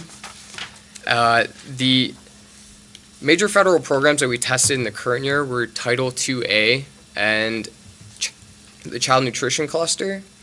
And basically we'll talk about that a little bit more in the summary of audit results, but we just basically look at the required compliance areas of each of the grants that we pick for major program testing and assess whether the district's in compliance with each of those. And we express an opinion on it. So the management's responsibility, again, is they're responsible to make sure that each of the federal programs is in compliance. Our responsibility is just to gather evidence and express an opinion on that compliance. Based on the evidence that we've obtained, we have a reasonable basis to say that the district is in compliance with each of the federal programs that we tested. So Title II Part A and Child Nutrition Cluster. However, this does not provide a legal determination of the Livonia Public Schools compliance. But it's the best we can do. Yes. And it's good. And it's good. It's all good. It's all good.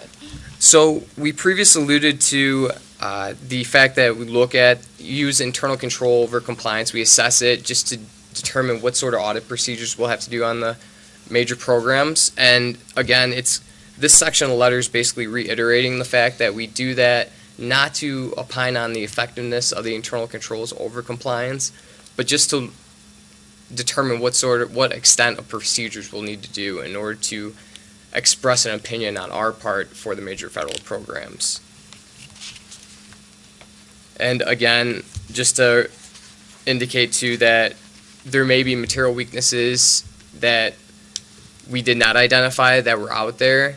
We do a fairly in-depth analysis of your internal controls, but again, just as a disclaimer, we may not have caught everything that is deficient at the school district, but we're comfortable with the controls in place. So moving on to the CFA, the schedule of expenditures of federal awards. In the current year, you have $8.3 million of expenses, and you can find that total on page 3. There's 3 grants that make up the majority of that $8.3 million. There's $1.8 million of Child Nutrition Cluster, which we tested this year as a major program, and that represents 22% of federal expenses. The Special Education Cluster for IDEA Flow-Through and IDEA Preschool, that represents $3.9 million of your federal expenses, or 47%. And then Title IIA, which we tested as a major federal program, represents 16% of your total federal expenditures, or $1.35 million. Also, at year end, you have accrued revenue of about $1 million, and those are amounts that just were not received at year end.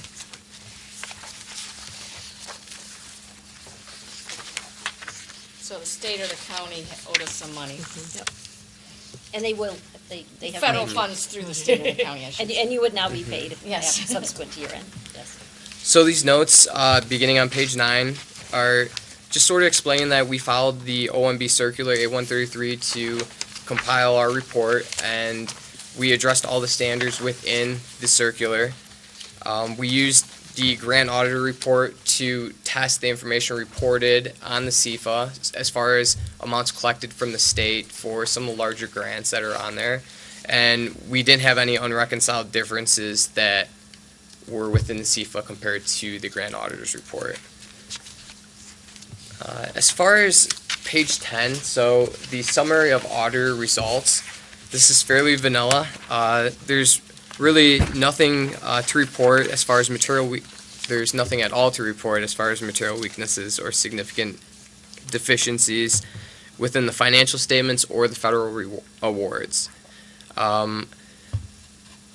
Again, it indicates that the auditor's report on the financial statements is unmodified, and it lists the major programs as Title II Part A and Child Nutrition Cluster towards the bottom of the schedule.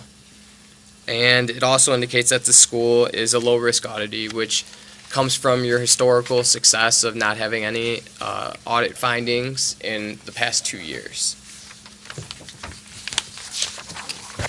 And I have to say the threshold for that is pretty high. I think the federal threshold for not having any deficiencies and material weaknesses has gotten harder in the last 5 years or so. So, Yeah. I mean, that appropriately, but their expectations are getting, I mean, you've heard us talk about that before, getting more and more difficult. So when we talk about, when Tom is talking about the testing and material weaknesses, I mean, their process is to do some testing, test our internal controls, and then they develop their actual audit program based on that. So if they find anything within that first initial testing, then they pump up the number of items that they pull or the number of personnel records that they pull out and look at. So that gives them a broader, I mean, they don't look at every single audit, they don't look at every single personnel record, they don't look at every single check. They do testing of those areas. So if they find that there's any deficiencies in those internal controls, then their program, and you can explain it better than I can, but their program will make them increase the number of items that they test. And then if there are more issues, you start to broaden that and deepen that. So I think that, and again, appropriately, but the testing has been, and the requirements from the state and from the federal government have gotten much more stringent in the last few years. So I give our record keeping and our staff a great deal of credit for their hard work and staying on top of all of that ever-changing requirements. Agreed. Thanks. Then the last report would be the report to the board. So the first sections of this report, really, I think I captured in our summary comments as we were kicking things off. We had a good audit. Our books and records were in good condition. We did not identify errors or problems and didn't really have any changes to what we would have anticipated our planned audit procedures to be. So that's all very good news. There's some additional discussion in there again about GASB 68 accounting changes and significant estimates as it relates to that. It's pervasive everywhere because of the size of the issue. Then the recommendations and informational items, which begin on page 5. So we did have three recommendations that we identified during the audit. Just to bring to your attention, they are not anything that we believe rises to the level of reporting as being an internal control deficiency that requires inclusion as any type of finding. There was one item just relative to cutoff procedures for the bond activity with active construction projects. It's a monumental effort to get your contractors to bill you for the work they've performed through June 30th, which is your cutoff date, and so it really resulted in, I would say, a burden on staff to try to get that data accurately summarized based on the way the billings were done, so we just emphasized that matter. We had one discrepancy in the child nutrition testing where a student was incorrectly coded. It was a goofy thing where the student had the same name as another student, and fortunately there were no funds claimed for the student, and so you didn't have any questions or costs. If you would have claimed funds, we potentially probably would have had to have a finding for that one. So we just want to emphasize the importance and need for secondary review of those activities. And then the third item just deals with some of the complexity with the Section 147 reporting and some recommendations about segregating some of the accounts and records to help management facilitate that accounting and reconciliation. And then the remainder of the report are informational items. The couple of things that I did want to just specifically direct attention to. On page 9, we talk a lot about the changes in state aid funding. The 31A program, the at-risk program, there have been big changes in that. I just attended a conference at Michigan School Business Officials where the MDE folks were talking about it, and my head was even spinning a little bit. But programmatically making sure you're meeting those new criteria to claim those funds is just something we want to make sure. I'm sure it's on your radar. Very familiar with it, Yes. yes. And there are a number of other changes as well, but that one is one that can be costly. The other item, page 11, is just a discussion about early warning legislation. So I'm sure you're aware of this, but this went into law this year, and the state is looking at districts whose, fund balance is below 5% of their revenue. And so your general fund is, the state is allowing you to also include your health and welfare fund and some. No, they did not. Oh, We tried that and. I Yeah, the original plan They was that said- they they said said yes, then they said no, And then okay. they went back to Treasury, and Treasury felt that the language in the law was specific to the general fund, Okay. so. And so we have made those reporting requirements. Okay, Yes. okay. Yeah, so, it's essentially, heightened reporting, with, I think, some open-ended language that allows the state to use the ISD to do heightened, enforcement activities if they don't believe that, a district is going to be fiscally responsible to stay out of deficit. We don't know what that looks like yet, I don't think. Correct. They have They're still authority to do identifying something. that is and the working last I through, heard, initially yeah. working through the ISDs. Yep. Yes. So that was just the other item in the recommendations that we wanted to make sure you had on your radar, since it's a sensitive one. Mrs. Jarvis? Terry, one thing on page 10 that I thought was interesting, and I want to make sure the public knows, those of us in this room are very aware of it, but it was interesting to see the comment that you have that while we did receive the $25 increase per student, we have not yet come close to recouping the $470 per student cut that we had that hit of just a few years back. Yes, that is correct. So there have been some slight incremental increases in funding recently, but we are not restored to the level we were at. Thank you. And from everything we're hearing, I would say any increases that the school aid fund does have, it's going to Detroit and it's going to the pension system. So. Thank you. What page am I gonna find, the cash flow statement for just the sinking fund? Actually, the sinking fund does not present a cash flow statement, only the health and welfare fund does. Okay. But the sinking fund revenue and expenditures, which is a little different than cash, that's probably, Yeah, okay, that'll get you where you wanna be. So, page.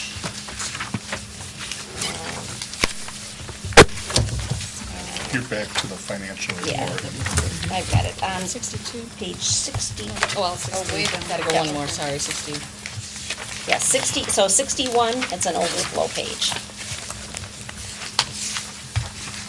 So that first column off to the left on 61 would be your sinking fund dollars. So you had revenue of $4.6 million Okay. and spending of about $1,250,000. So you do have, an accumulated fund balance there in the sinking fund of about $10.8 million.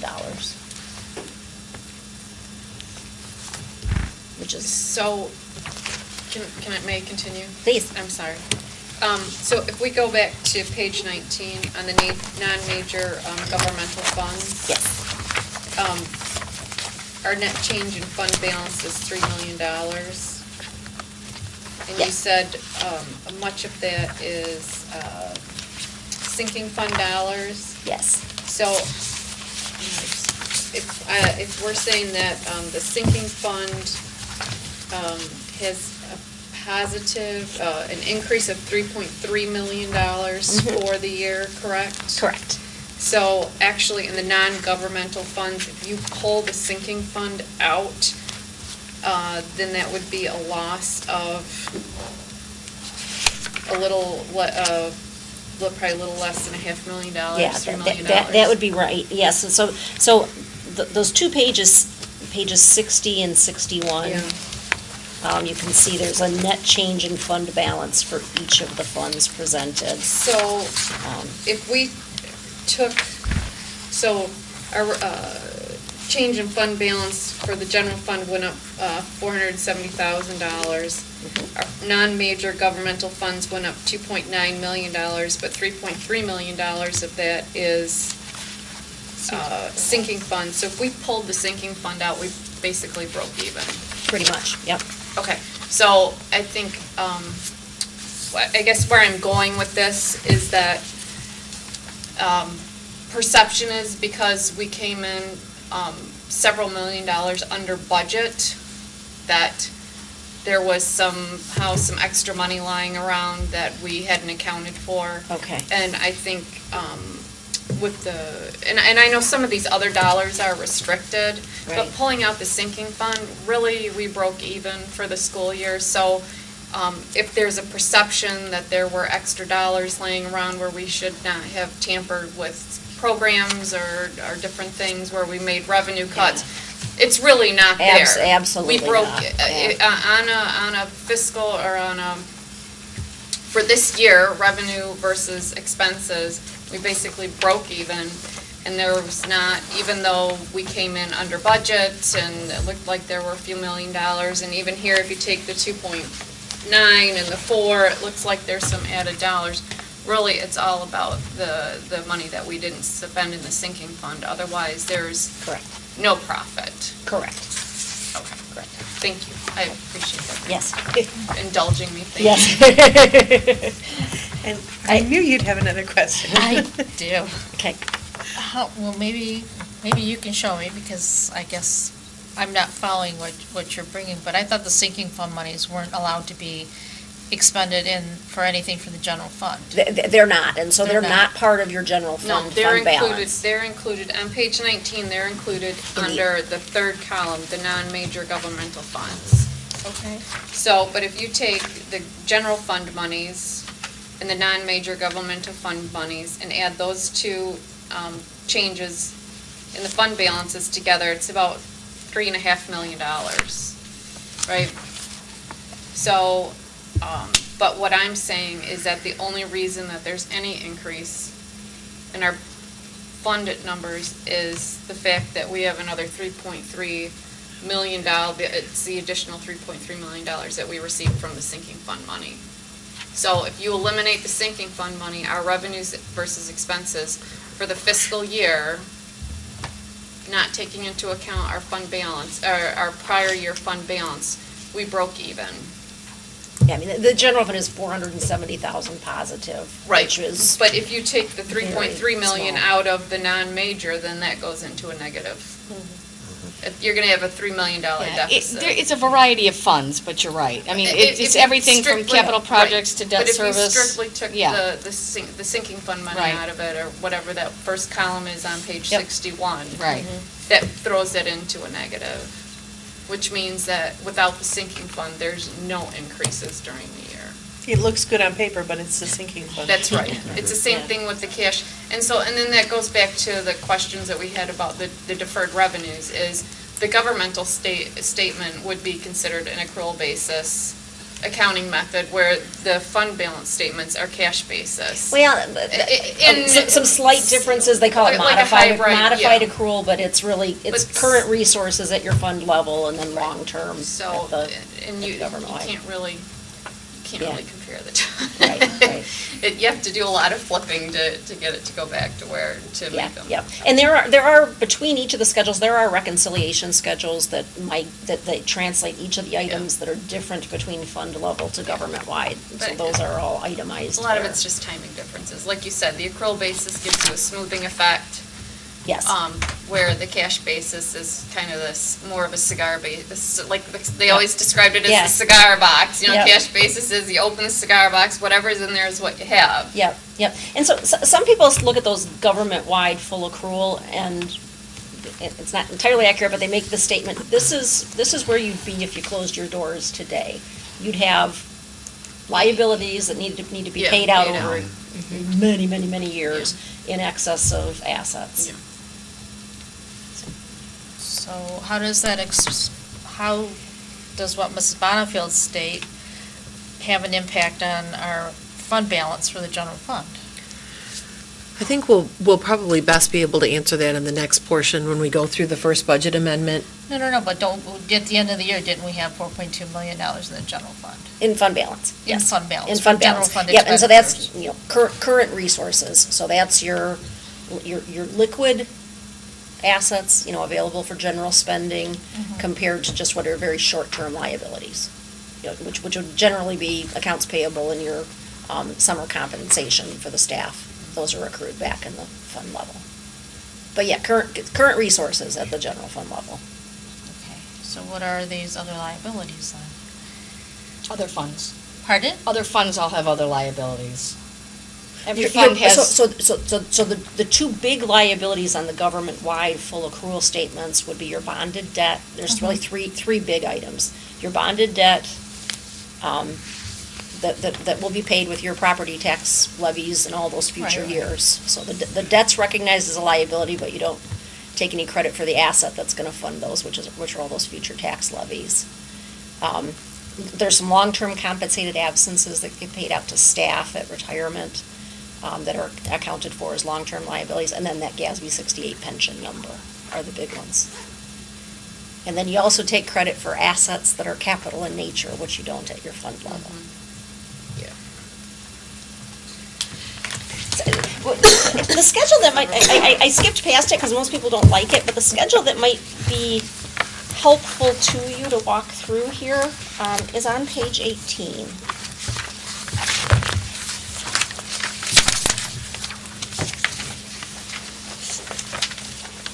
So on page 18, it begins with the fund balance reported in the governmental fund. So you'll see that's $83 million.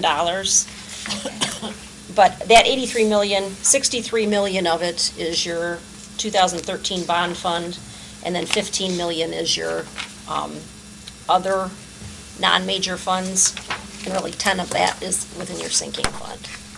Okay. Okay? So, and then this reconciles each of the differences that take you to that negative $187 million net position on the full accrual statements. And as I said, you'll see the big differences there are capital assets. When you buy equipment or incur construction in the fund level, you expense it immediately. In the government-wide, you capitalize it and depreciate it over many years. The next big section would be the bonds payable is $162 million. Those are liabilities that'll be paid for with the property taxes in the future. And then that next biggest item would be the pension obligations.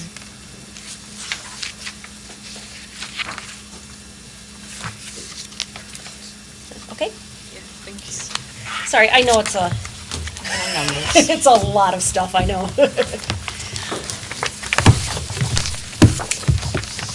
Just, Terry and Tom are here. Thank you so much for all your help making a nice smooth audit again this year and for getting us set up ahead of time so we can be ready when you get out here. And I really appreciate it. And I really have to, little shout out to the staff in the business office and how hard they work in the month of July and August to get ready. So I know Nick is here tonight, making sure we don't say anything wrong.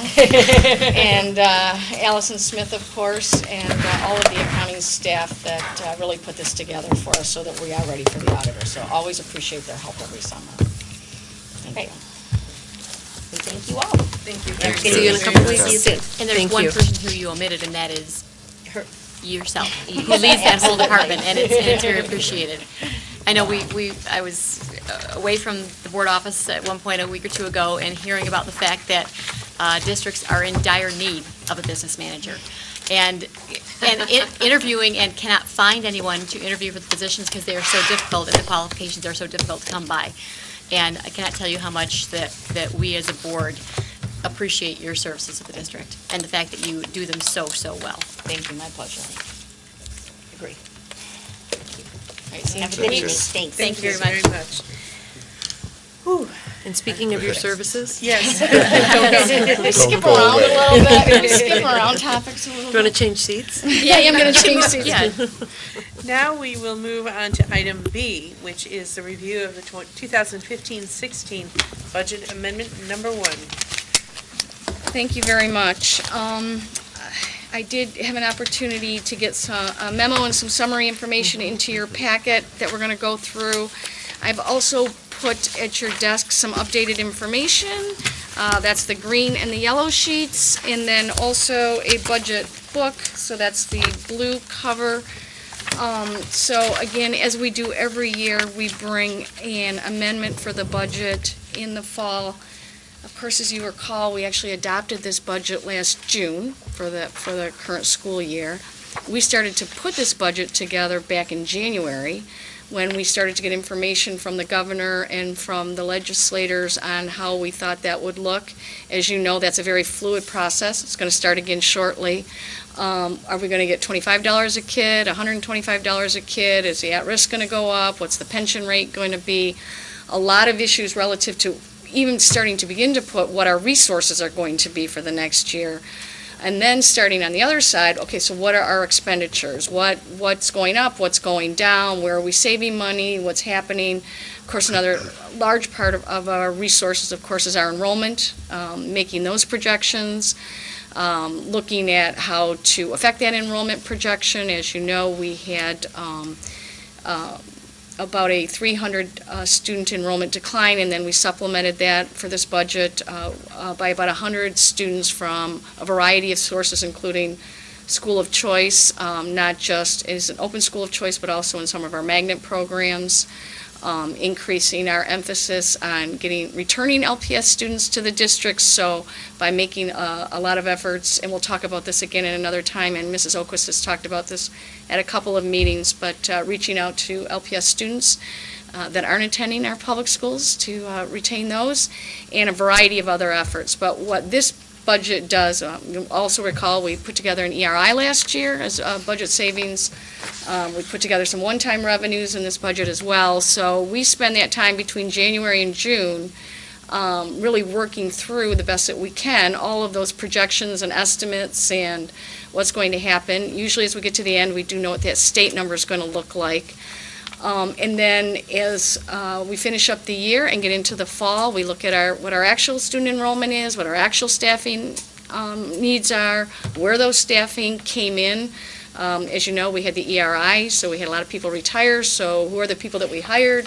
Where are they working? How much are we paying them? Did elementary students, teachers leave, or did middle school teachers leave, or special ed? So we get all of those staffing in their right places along with their benefits. As you know, that's about 90% of our overall budget, so that really is, along with enrollment, our two biggest pieces in the fall to put this budget amendment together. So having said that, we do look at every single line item in all of our budgets at this time of the year and prepare that and bring that to you so that you have the most up-to-date financial information.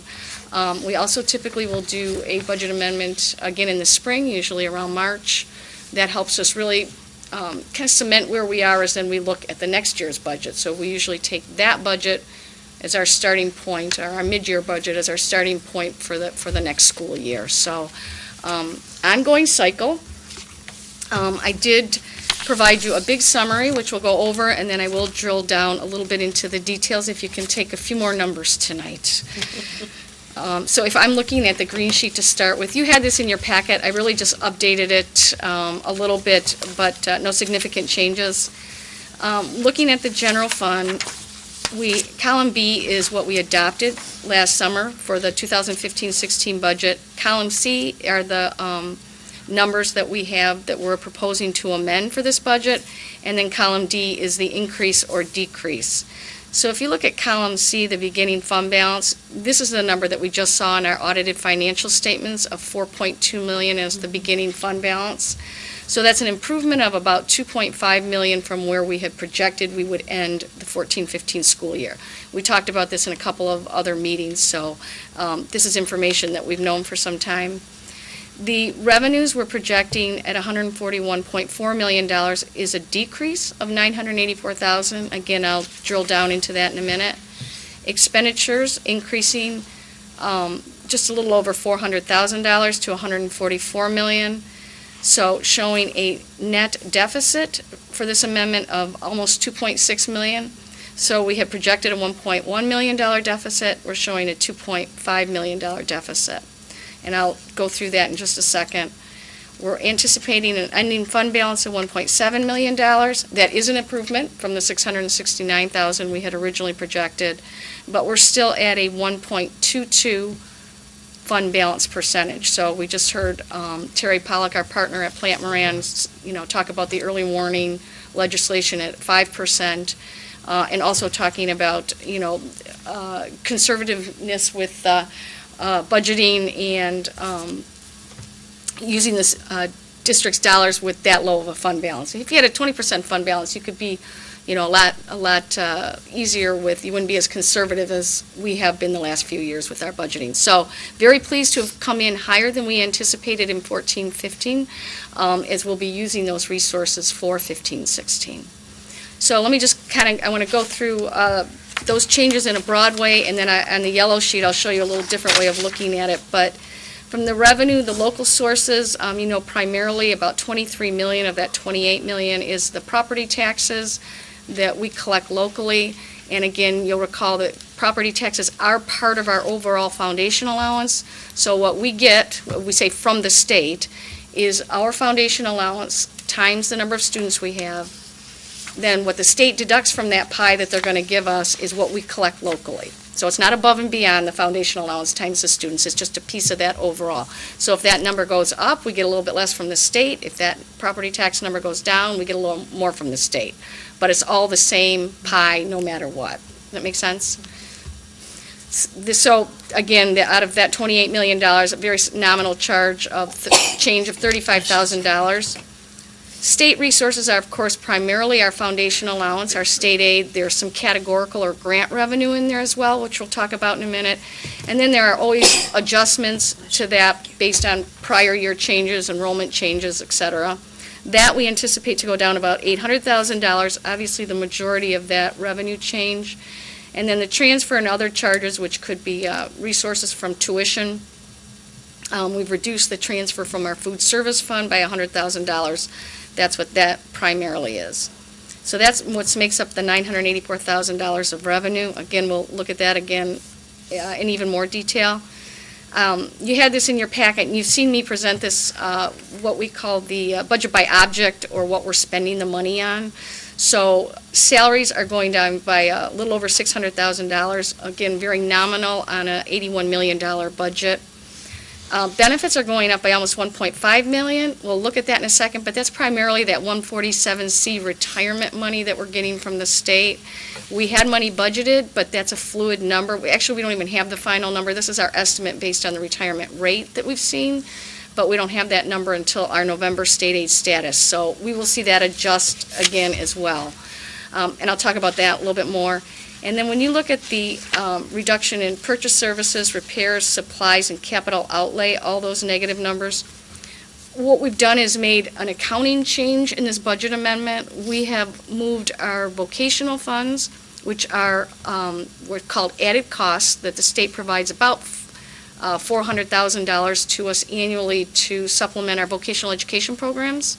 And that number, those amounts are dedicated for those programs and have to be spent there, as well as our adult education program that we get money from the state, but we also get money from the federal government. We've moved those two resources to our funded projects fund, so where we talked about before, where we see our local grants, our state grants, and our federal grants. And this is just to make this accounting a little more transparent. It's really much easier to see them when they're broken out, and I'll show you what that looks like in the budget book in just a second. But really, it's just a function of moving both the revenue and the expenditures out of the general fund. We've done that in the past with, for example, our Great Start Readiness Program in recent years. Both the Great Start Readiness Program and the Adult Ed, those used to be resources that came directly to the district. Now they go through the ISD. So we find that a better way to handle that process is in that separate fund. I'll also just mention, remember when you looked at the financial statements, for financial statement purposes, it all gets rolled up into the one fund anyways. The funded project, the athletic fund, and the general fund are all reported in the financial statements as one fund, as well as when we report to the state, the financial information database, that goes up as one fund. So for us, it's just a management tool. It allows us to break that out and have more control over looking at those numbers rather than having them all in the multi-thousand line budget that we have in the general fund. It also takes some of those variances out of the general fund. So if we get more or less resources, from that, it doesn't affect our general fund in any way, because we always make everything in the funded projects fund balance neutral. Zero fund balance in the fund balance. So every dollar that we spend there, we have to have resources for. So no deficit spending. If we don't have enough money, we have to modify our program in those funds. So that's the big chunk of what is coming out in that negative expenditure. So another way to look at it, if you just take a look at that yellow sheet, I think this is really, there are a lot of line items, but very few major categories that are affecting this budget amendment. If you look at the revenue at the top, again, you can see the total change is $984,000. But if you look at the increase of $1.2 million, again, that's from that pension money coming in from the state that comes into our state aid, lands in our bank account, and each month we turn around and write a check to the ORS. So you'll see the same increase in expenditures for retirement as well. So that's a big chunk of what you're seeing in this overall budget change. Again, that number's going to change. I don't know by how much, but it is generally a fund balance neutral item. So when we get our final numbers in November, we'll have a better idea.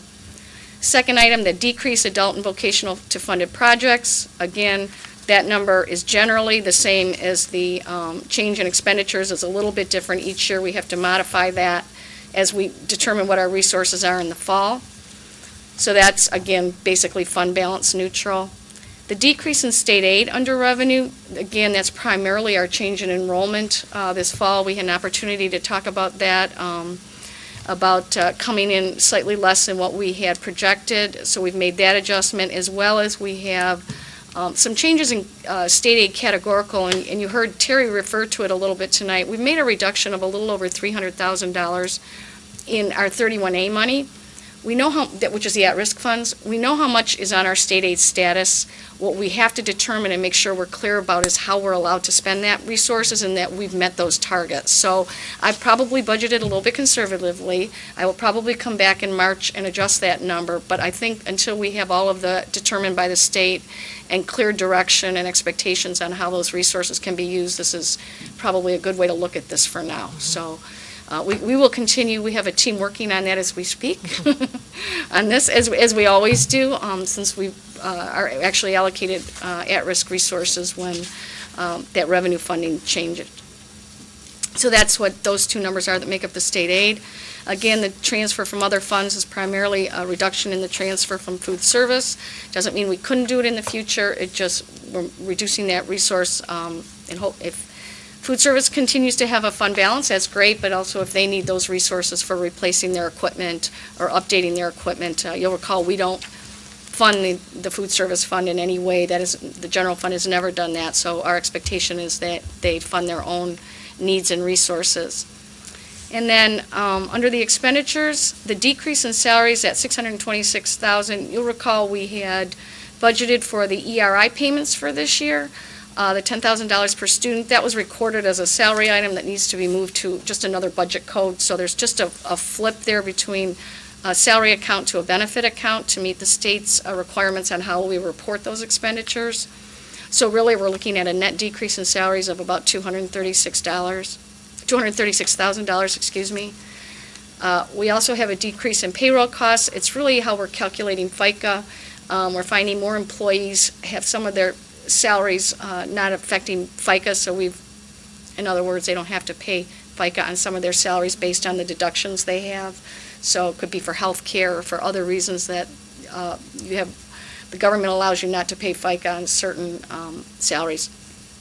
And that has increased, so we've adjusted that formula. And then just miscellaneous salary, supply, not salary, but supply and other items could for the tune of $268,000. So all of those items together are the net change of $431,000. So big items, but not a lot of items in this budget amendment with changes. So that's the short answer. I just wanted to just show you, if you took the blue book, a couple things here. Most of you, I'm sure, have seen this before. If you flip back to almost the last page, well, actually the very last page, and you see the 2015-16 local, state, and federally funded projects. This is where we break out. If you look under state sources, you'll see the third or fourth one down is the vocational education program that we've moved over, and then Section 107, adult education, that we've moved over to this fund. So we'll have state revenue and expenses equal to each other. They're fund balance neutral, so you can see the recording of those programs here, and I think it's just a little more transparent. And easier for management and easier, I think, for our buildings to see their resources, or the program directors that deal with that. Just couple quick things in the budget book. Just a reminder that on pages 9 through 15, we provide that detail by function and by spending area or object codes. So you not only see elementary education, but you see elementary salaries, elementary benefits, elementary purchase services, and supplies. So for those who want to review the detail, that's there for you as well. And another way that we also look at the budget that we've always done for the Board of Education starts on page 4 through 7. And that's another way of looking at the adjustments. Again, this is by function level and by object level. So you can look at any change we've made by major function areas. So instruction, business services, transportation, etc. So the bulk of that, as you go through that, you're going to see the same thing, adjustments to salary, adjustments to benefits.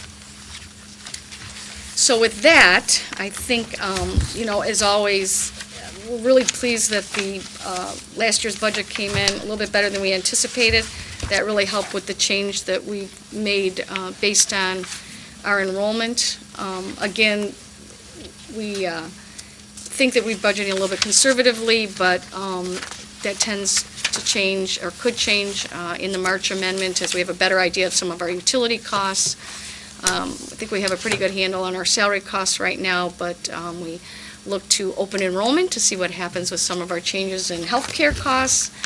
And as always, we update all of our line items at our next budget amendment as well. So with that, happy to answer any questions. Mr. Sims, you had a question? Yeah, on the green page, capital outlay, what exactly, I didn't see the line items. Yeah, the major thing so most of that is vocational education. So when you look at that negative 127, those funds are dedicated to the vocational program, so it's whatever they're buying. It's computers, it's equipment, whatever things they're doing in that program. That's the bulk of our capital outlay. Okay, so I noticed the spending is down significantly? Well, no, that's part of the funds that are moving to that funded project. Oh, So that's okay. part of that 400,000 that's moving to the Never funded mind. project. I got it then. I know, I showed this two different ways and went through it quickly, but I thought the yellow sheet kind of summarized, really, these are the items that are fund balance neutral with the 147, and then moving the accounting for those two grant programs to the funded project. Okay, thank you. Any other questions? Comments? No, because I'm going to have to go through the budget book to find my questions first. So, I'd be Okay, happy fair to enough. answer those. And we have, if we could put that on the agenda in 2 weeks.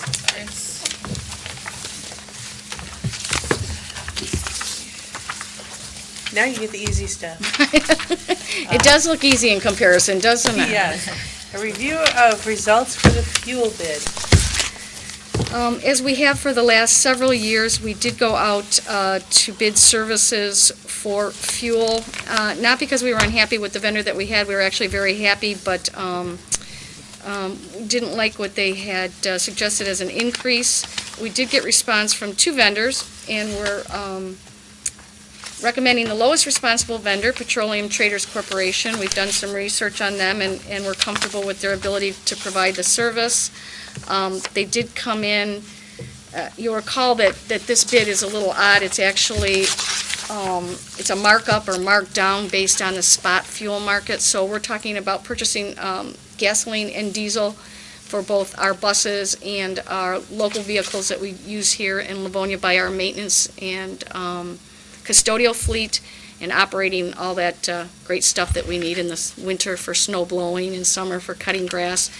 And so Petroleum Traders had the highest marked down or the best position. We are recommending, they are holding their rates for 2 years, so we are recommending that we go forward with a 2-year contract so that we can lock this in for 2 years and have some consistency in our budgeting moving forward for next year. Okay. Any questions for Ms. Abby? Mrs. McDonald? Thank you. Ms. Abby, being that these folks are out of Fort Wayne, are they, I'm assuming that are they buying the fuel here, or are they going to transport it from Fort Wayne to here, or? I don't know the answer. I can find out. I know that these are all in fees. So there's no fuel surcharges? There's Correct. nothing additional? Right. Okay. If we need something additional, like winter additives or something like that, that's different, but as far Right, as no, the no, fuel but I'm just itself. saying as far as additional Right. cost to get the materials here. Correct. Okay. And just in case there's a problem, do we have an out? We always have an out. Okay, good. That's good. So what's our out? 30 days, 60 days? I'll look at it, but we always build ourselves in, and they do too, if it's Right, not. no, I Right. understand, but, because I know business that I'm in, freight and logistics and moving the product from Right. Fort Wayne Oh, we know versus it's- Romulus is, It's been very volatile, those costs. okay, well, let us know if there's an issue. Will do, And we're gonna vote on this November 16th. please. Okay, we have more fun coming up. Okay, last but not least, the review of results of the bid for the Cleveland play structure. Oh, pictures. Okay, thank you very much. We have a formal bid that went out to replace the play structure at Cleveland Elementary. Again, that was provided in your packet, and you have that backup information. We did find a need to remove the play structure that we had. It was not stable and not appropriate for the age group at Cleveland, so that has been removed. Obviously, we need a playscape out there for the kids, so we did conduct a formal bid. We're making recommendations to hire Great Lakes Recreation Company at $43,837. We do believe they are the lowest responsible bidder. They are the company that all of their stanchions, or the pipes that go in the ground, are 5 inches. And our maintenance department believes that is the most secure, safe equipment to purchase for playscapes in our elementaries.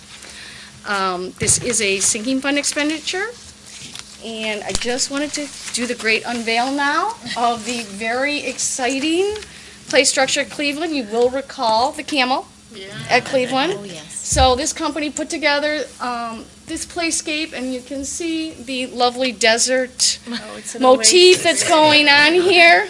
So very excited. Actually, it's really, they have a lot of great pieces of things for kids to do. There's 21 play events or something for the kids to do, and this was for put together the scope of work for 84 children at a time to be out there. So Mrs. Duraskovich and the team at Cleveland were very involved in the putting the scope of work together and the plan designs, and they're very pleased with it, and so I guess is the camel. So we hear in any event. So I can pass that around if you guys want to take a little closer look at it. But we would recommend going forward with that playscape and that bid result. Happy to answer any questions. Assuming that it's approved at our next meeting, when could it be installed? If it's not frozen right away, so it'll all depend on what's going on with temperatures. If not, we'll have to wait till the spring, but we have got some other equipment out there, and we've got some temporary equipment, so they do have We'd like some- to get it in. Yes, if we possible. would. Yes, we would. Wasn't So. Mr. Roulier supposed to paint the camel? We're still waiting. Yes. Still waiting. Has We're still anyone checked waiting. it lately Yeah. to make sure? Any other questions, camel related or not? Mrs. Bonner? He's got another thing coming. Mrs. Abby, I know in circumstances where timing is an issue, we've started taking a poll of the board on how we feel that we're gonna vote and been able to get the purchase in motion. Is that something that we can, or it won't?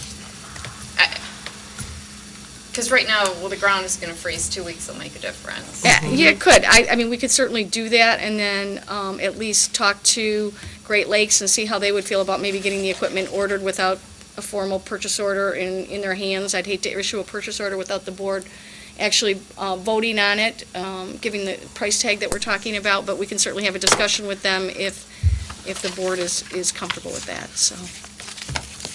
You said this comes from the sinking fund? It is a sinking fund expenditure. If I'm overstepping, it just, Oh, no, it is certainly something we've had discussion about in the The past. time frame is of the essence. I plan on supporting the motion. Me too. as well. If we needed to, I mean, could you find out for us? Yes, absolutely. And if that 2 weeks is going to make a difference. Sure.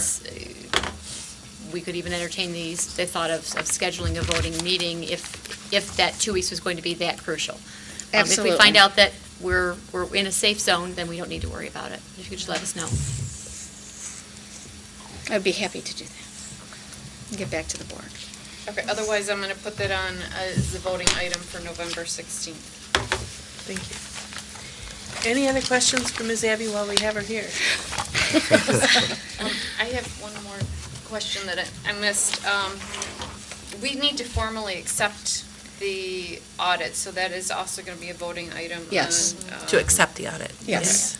Right. And the audit has been sent to the state. They did receive it timely, of course. Thank you. And our financial information database was sent to the state last week, also submitted timely. And happy to have those behind us. Till next year. They always come back. They do. Okay, well then, that, President Burton, sums up the Finance Committee report. Yay. Glad Thank we you ate very our much. Wheaties. Everyone can do their stretches? Yeah. Seventh inning stretch. All righty. The next item on our agenda is item 5, policy. Mrs. Bonnefield. Thank you, President Burton.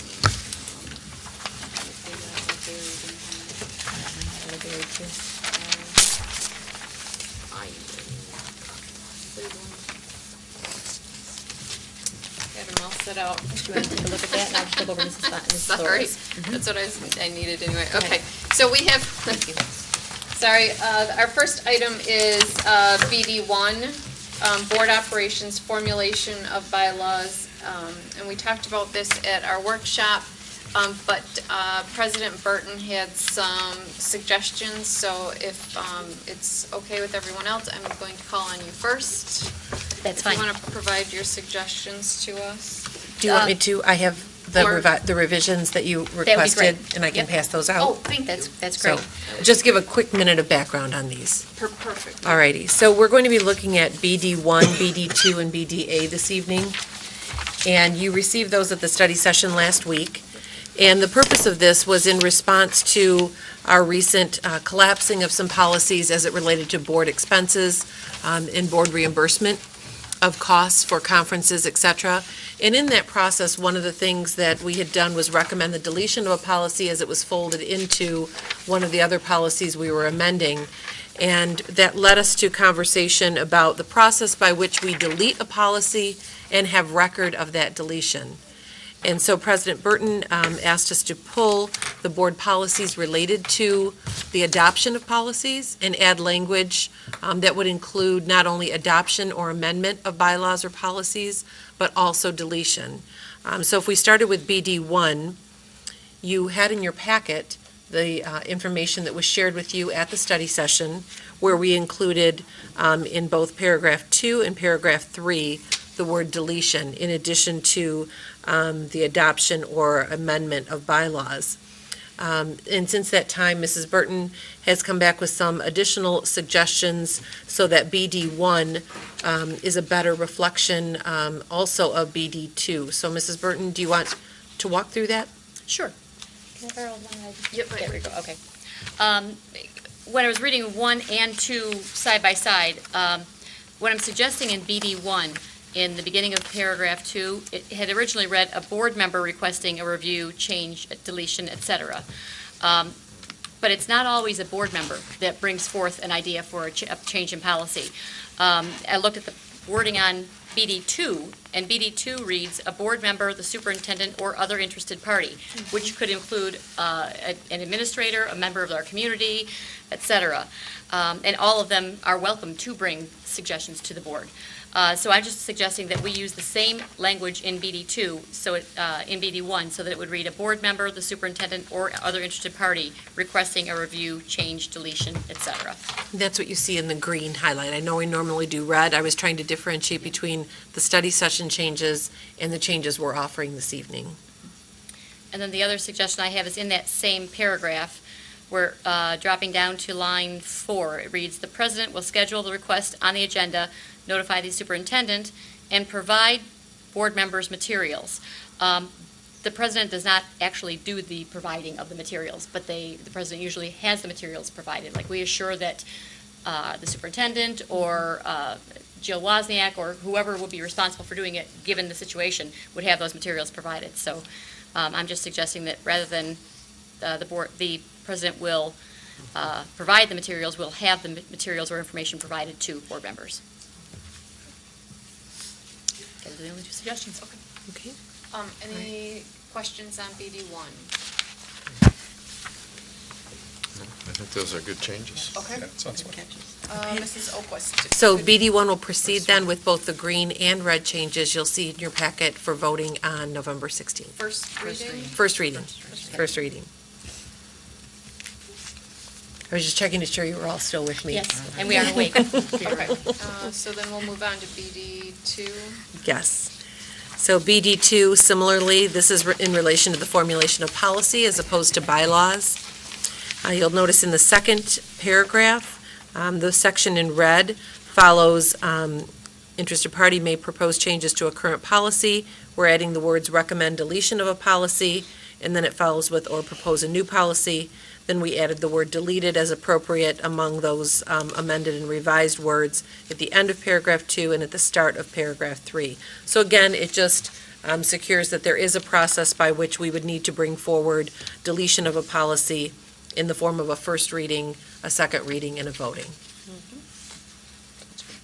And BD1 even looks even better now that I look at BD2 because you aligned the second paragraph Yes. to Yeah. BD2. Any other questions or comments? Good, okay, and then on to BDA.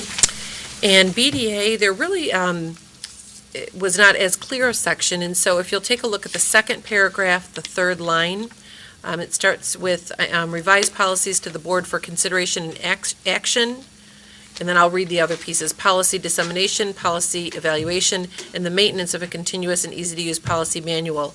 So just so that the words flowed similarly to the other phrasing, we added the word policy dissolution prior to policy dissemination. So again, indicating the deletion of a policy. So we can certainly bring those forward. Mrs. Burton? One housekeeping type issue, when this does get revised, if we could ask Mrs. Wozniak to change the legal reference to MCL instead of NCLA as we go through these policies one at a time. We're trying to catch that just because it's On the third page, right. yes. They've changed that acronym. It's no longer Michigan compiled laws. Annotated. Annotated, Thank but you, just annotated. Michigan It's not- compiled laws. Right. Thank Michigan you. compiled laws, so just drop the A off. Yes, we certainly can. Any other questions or comments on BDA or any of the other ones? Since they're all sort of, okay, so all three of those are going on as a first reading for the November 16th meeting. Yes. And President Burton, I believe that concludes policy. And that brings us to the end of our agenda this evening. Thank you to those of you who may still be with us. It was kind of long. Pardon me? No. Okay. We do not have a meeting next week on November 9th, so enjoy your Monday evening off if you could typically tune in to us. And we will be meeting again on November 16th for a regular voting meeting. Thank you and have a good evening. We are adjourned. Good job.